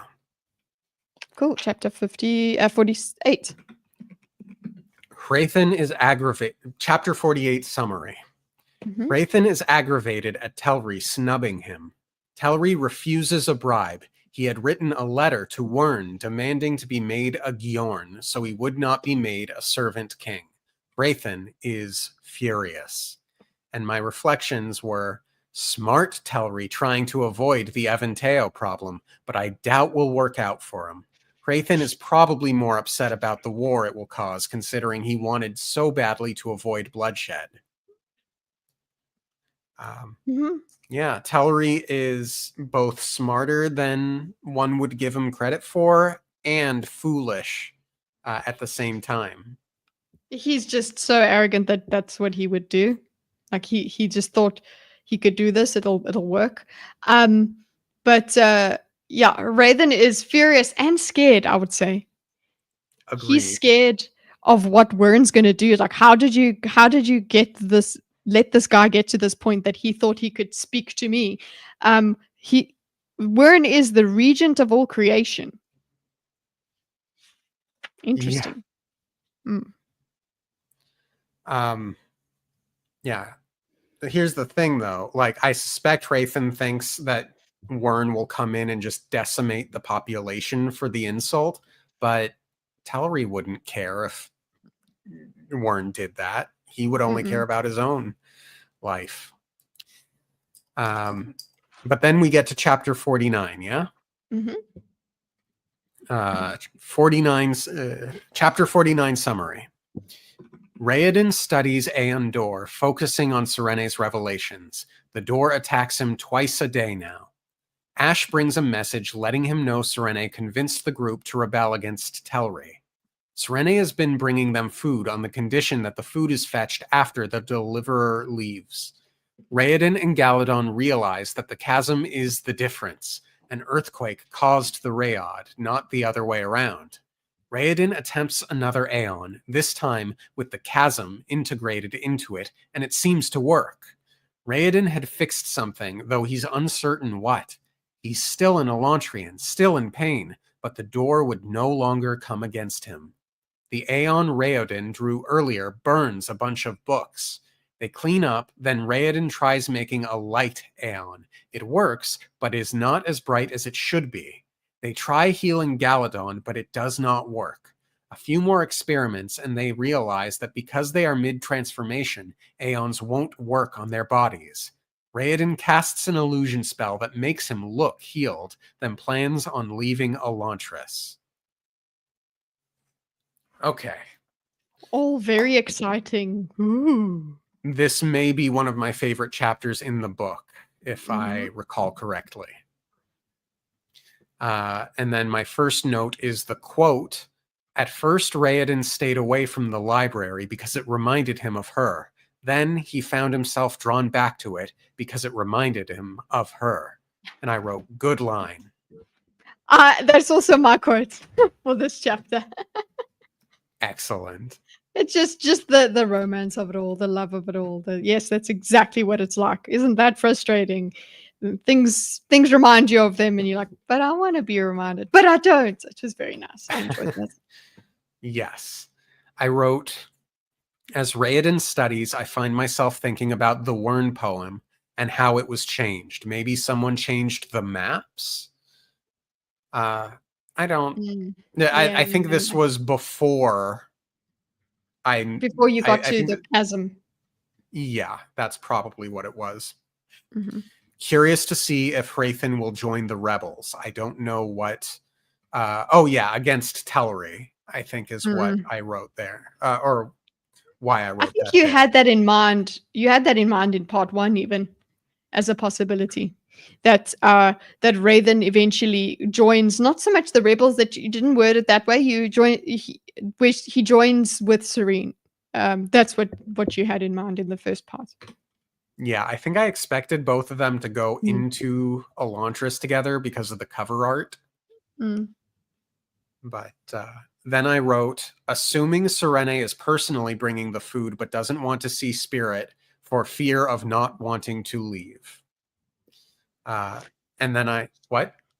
Yeah, I'm not understanding. I'm like, who is giving it? Yeah, God, Cell must have incredibly accurate maps. I wrote, aha, so it's not a wall in Elantris that fell, but an earthquake that shifted the land. I was so close. Yes. It is very simple, and I'm like, how did you guys not think of the chasm? How did you not? But Well, it makes sense the way that Galadon thinks about it. He's like, no, no, no, no, no, no. The earthquake was after the earthquake and the Riyadh. That's a different thing to think about. When actually, no, they're the same. They cause each other. yes. Well, I was so I was under the impression that most folks outside of Elantris didn't know much about Aeon Door, if anything, apparently. And when the Riyadh happened, most Elantrians just like freaked out, and so the knowledge became lost. I've been sidetracked. I did guess the earthquake. Yay! Very proud of myself. My most proud I've been of predictions in this book.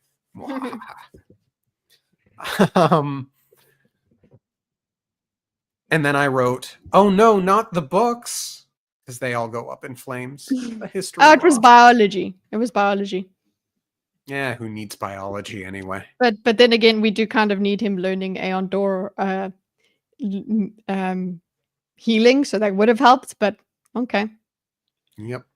And then I, for my reflections, I wrote, okay, wow, really great to read a bunch of revelations, and this gives Raoden an opportunity to take credit for the healing instead of Chadeth. I agree with Dorcas. That's probably the logic, that not many outside Elantris would know about Aeons, and Elantrians are a bit distressed.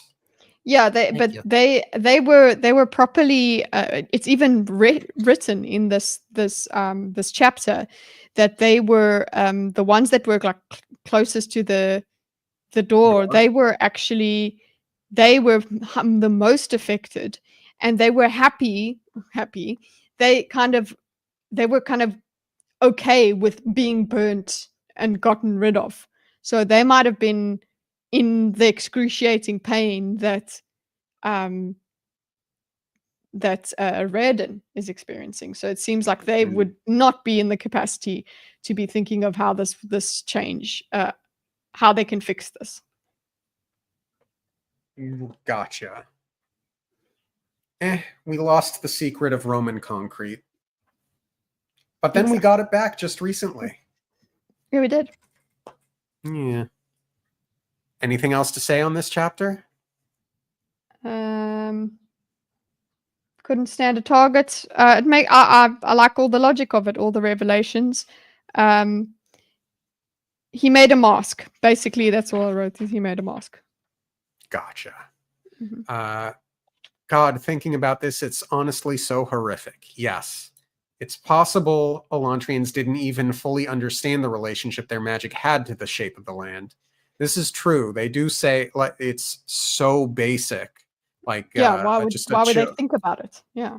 Yeah, because the way Serene talked about it, it was like just a children's way of teaching, like a way to teach children how to learn the characters.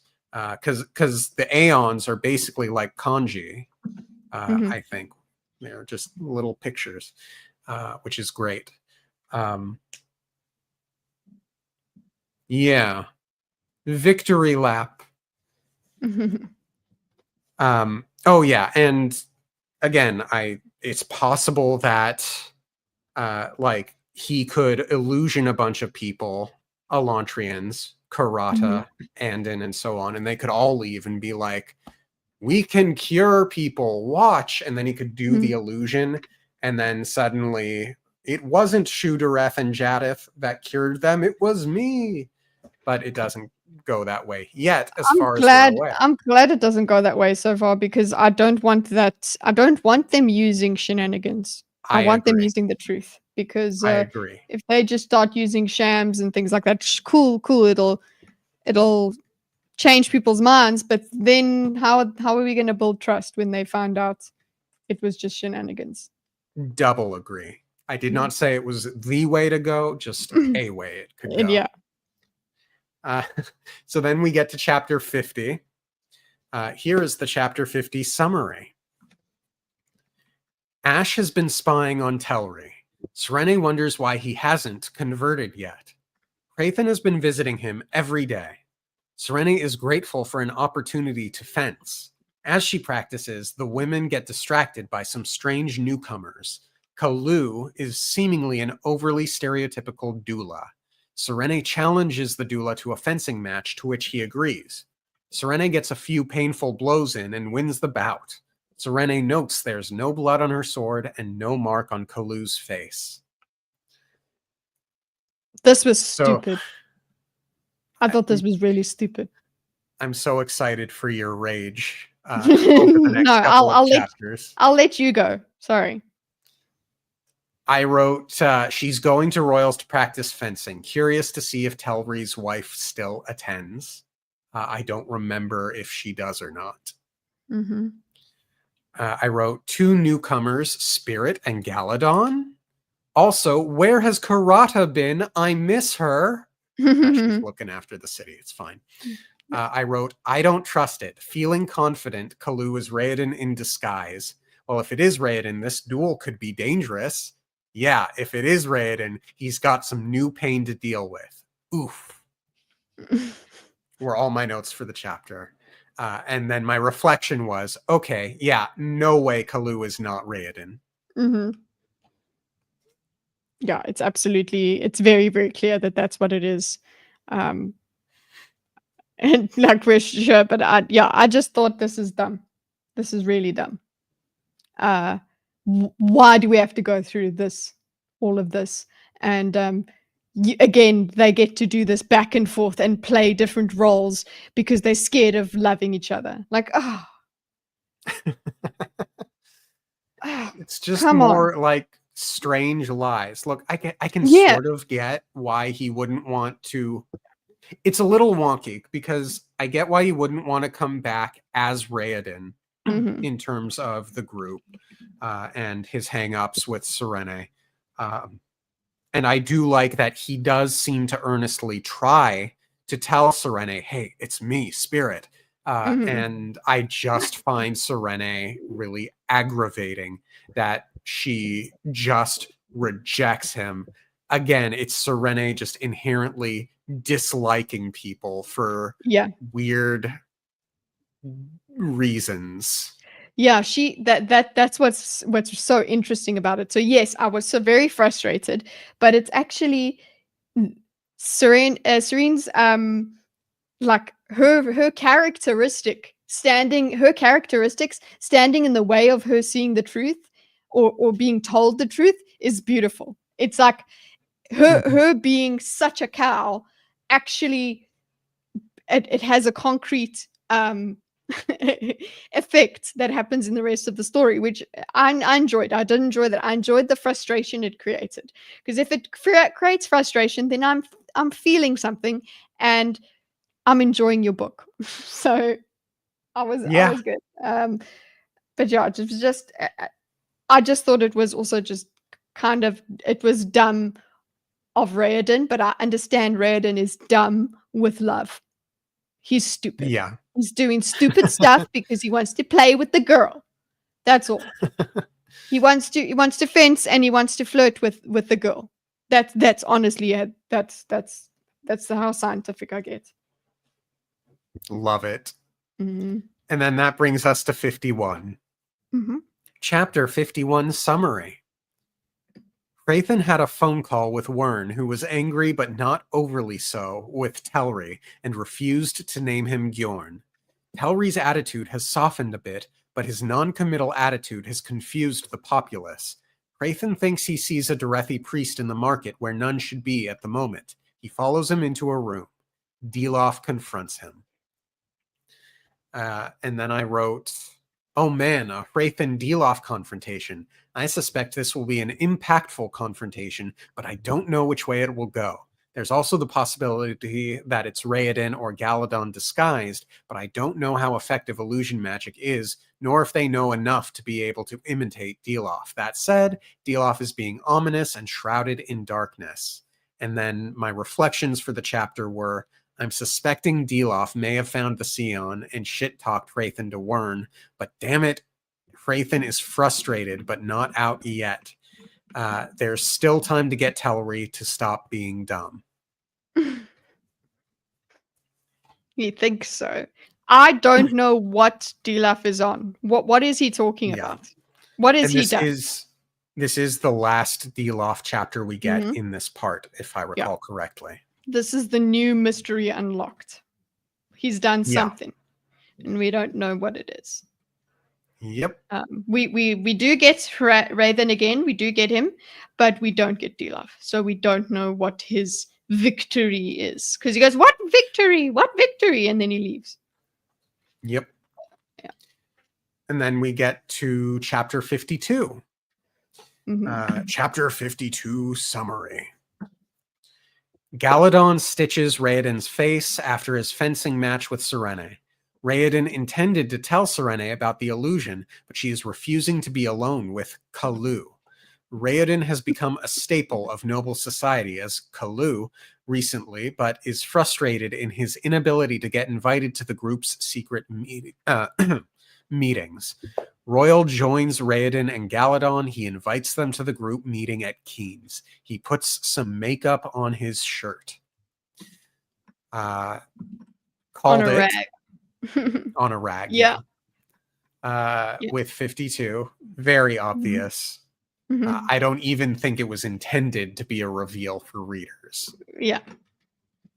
I wrote, good to know Raoden intended to tell Serene. She's refusing to see him. So obviously, if he could tell Serene, she'd get him in the meetings ASAP. It's aggravating that he can't force a meeting with her or tell Keen or something. I don't really see the need anymore to keep the secret, to be honest. Yeah. And why keep it from Royal at this point, even? Yeah. These are his closest friends. Yeah. But he would rather she knows first. Yeah. Okay. Like he had the opportunity. Royal came to his room. Yeah. I wrote, I presume Royal has come to invite him to the secret meeting. This is both frustrating, coming immediately on the tail of his frustration that he hasn't been invited to the meetings, and fine, given the obvious speed in which the book is progressing.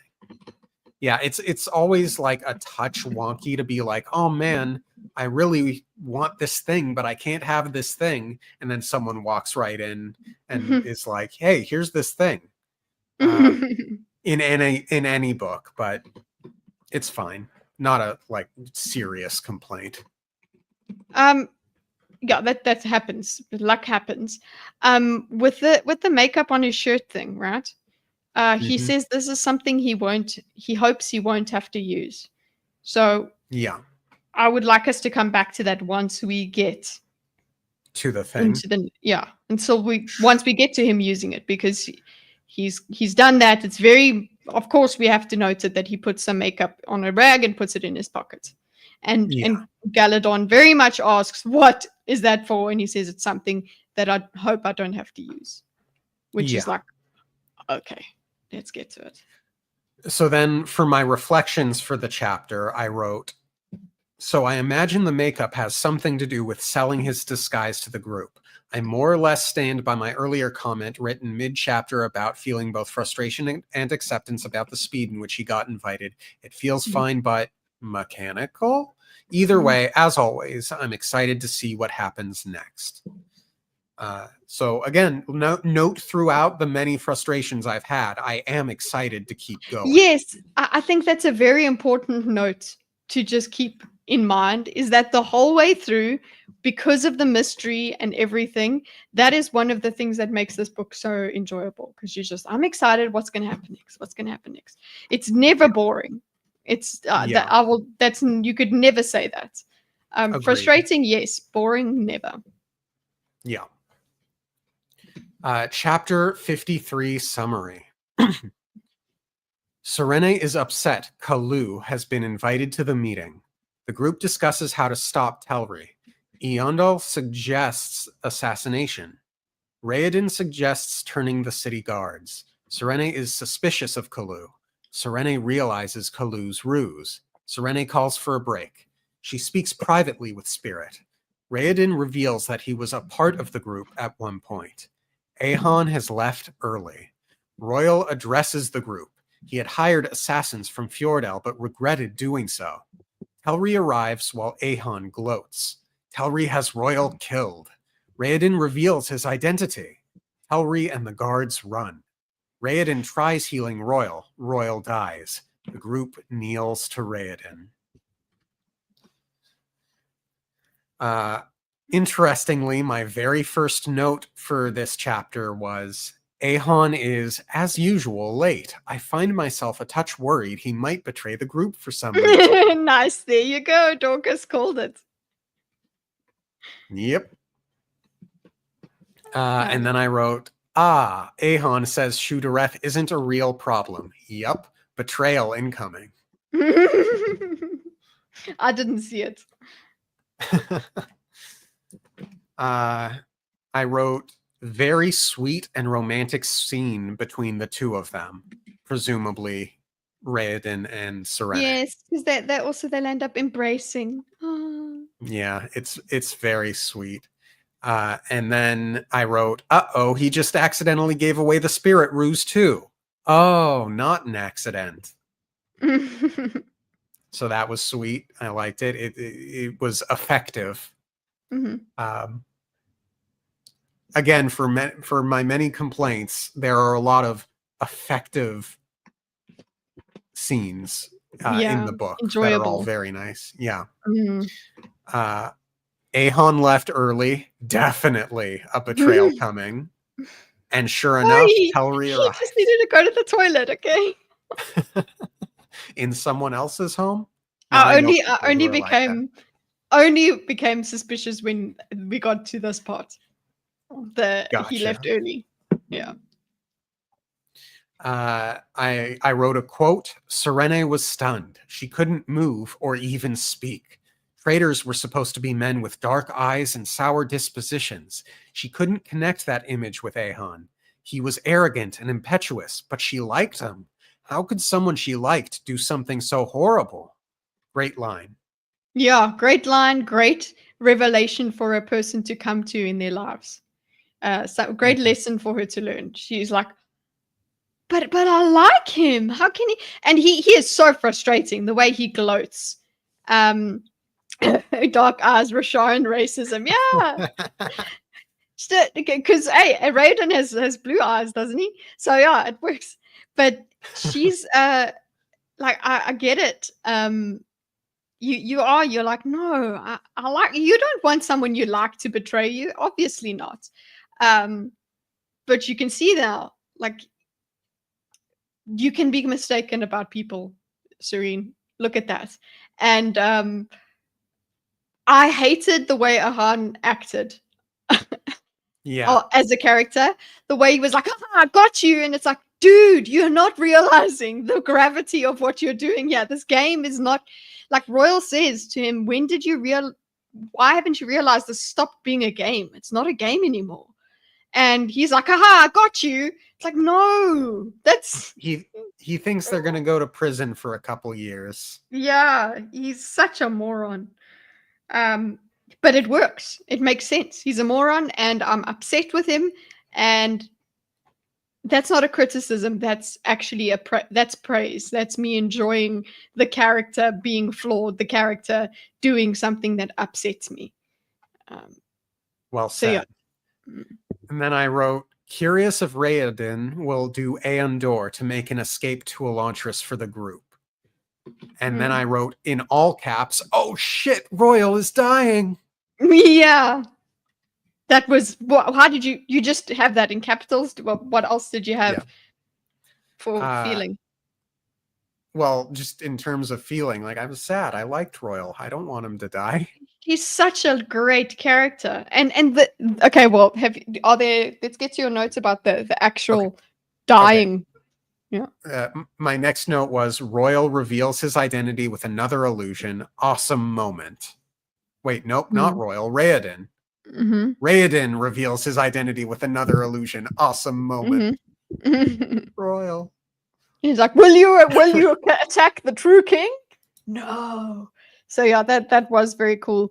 But the healing moment and the thing with Royal dying or whatever, he says you did the lines that are said between the two men at this point. It's like he said, you did a great job with me. If you so Royal is his Mm, father figure, and he's yeah, like, if you hadn't raised me, I would have turned out like my father. So it's like it's a really and Serene herself is like she feels like she's actually intruding on the moment because of this yeah, conversation between the two of them. It was really I think I actually cried at this point. Um, yeah. it was very, It very sad. was very sad, very sweet.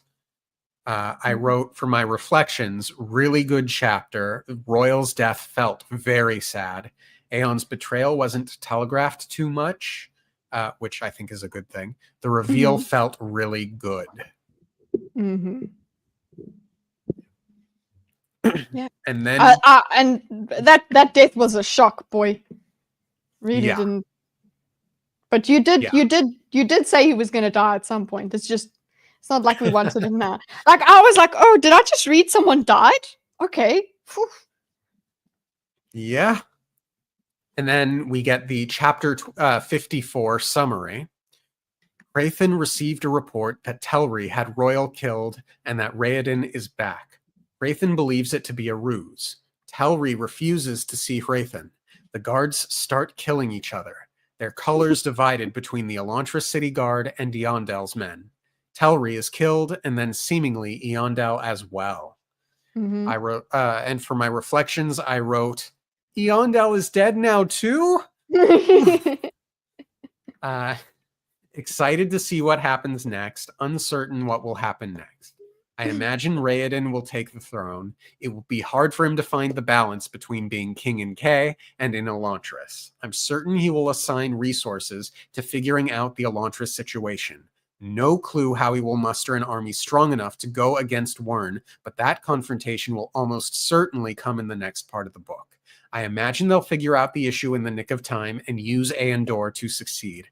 Evanteo's conversion shouldn't be stopped by this because the agreement was with Hrathen, not Telri, but Evanteo should want to help Raoden. Curious to see how the group treats Ahon now. And I liked Hrathen's repeated, tell Telri I have arrived, like every 5 minutes. that was a great like passive aggressive move. Like every 5 minutes, he's like, fine, okay. So I'll just every 5 minutes I'll request an appointment, and the guard has to go in and say he has arrived and he would like to see you. I enjoyed that. Yeah. The way it all just, I anticipate we're going to get that retroactive thing where we find the how they planned what happened here. So we Mm-hmm. go back in time to see how it is that Iandel comes through the window there and whatever, how we get to this point. Um, I don't know. It's I don't know. I wasn't that convinced when I feel like Iradan will take the throne and all of that. I don't know. It feels like that's too neat. Um, I don't know. Maybe. I mean, There's going everyone to be more seems to really shenanigans. like him. I think it's going to be Yeah. really tough for him to have He. to balance his time, Yeah. having left Karata. You know, And also the thing is, he is still an Elantrian. He needs to figure out yeah, how dangerous the truth. situation. Yeah, the explanation of what he is. I don't know if that's going to get in the way of him being king. Yeah, Mm, yeah. it. Otherwise, no predictions. Just yay! Tell us all the secrets. How many parts are there? Yeah, I think that there's only one more. If we go to the contents, it will show us. Part The fourth 3. spine on my Yeah. book is a wreck.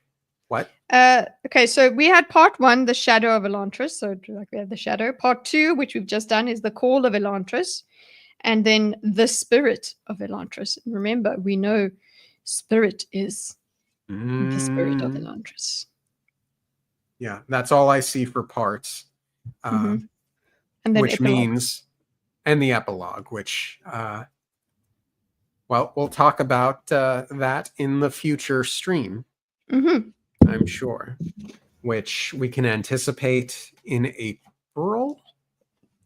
Yeah. Let me see. Yeah. Or the very tail end of March. We'll see. Why do you have to go on vacations, Kitteh?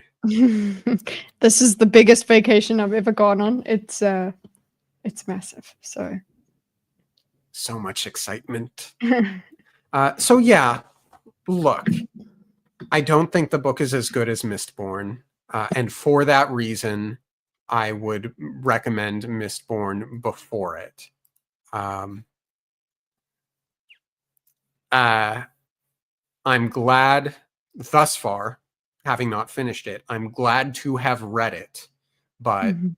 thus far, I don't think it's a book I would necessarily recommend on its own. There are a lot of frustrating things. Libralita says, hooray, I will try and actually reread Elantris so I can actually remember what happened. And to definitely say whether Raoden is, to definitively say whether Raoden is a Gary Stu or not. I mean, hey, it looks like 3 out of 4 people say no. And I haven't finished the book, obviously. So I'm working with limited knowledge. But Kitteh, what's your overall reflection thus far, since I had given mine? He's very lucky. He's but I mean, on the part, not just the Gary Stu. on the part. Sorry, on the ghost. On the part. Really, if more frustrated in this one with their lack of communication, but still thoroughly enjoyed it. It's still a book I enjoy. I would read this again. That's actually what I like. As much as I've criticized it and carried on, I know that I thoroughly enjoyed it, and like leaving it for a little while and forgetting it and then reading it again will be quite an interesting thing. Oh, fun fact: this is not available as an audiobook in my country. So, oh, interesting. Yeah, in my region. Yeah, interesting. Libralita says, yeah, I don't think Elantris is a great starting place for Sanderson, and I don't think many people say that. Mistborn is the typical recommended starting point. I just enjoy Elantris anyway. VPN, lol. No, I'll never get a VPN. That's just illegal. Other than that, yeah, Well of Ascension is going really well. I like Elend so much. I like Dagis Sur so much. Kaladin is great. Dalinar is great. We have met Rashon, and I can't say I'm terribly fond of him. Thank you, Libralita. Thank you for chilling with us. Yeah. All right, then. Have a great rest of your week, and we'll see you next time. Bye.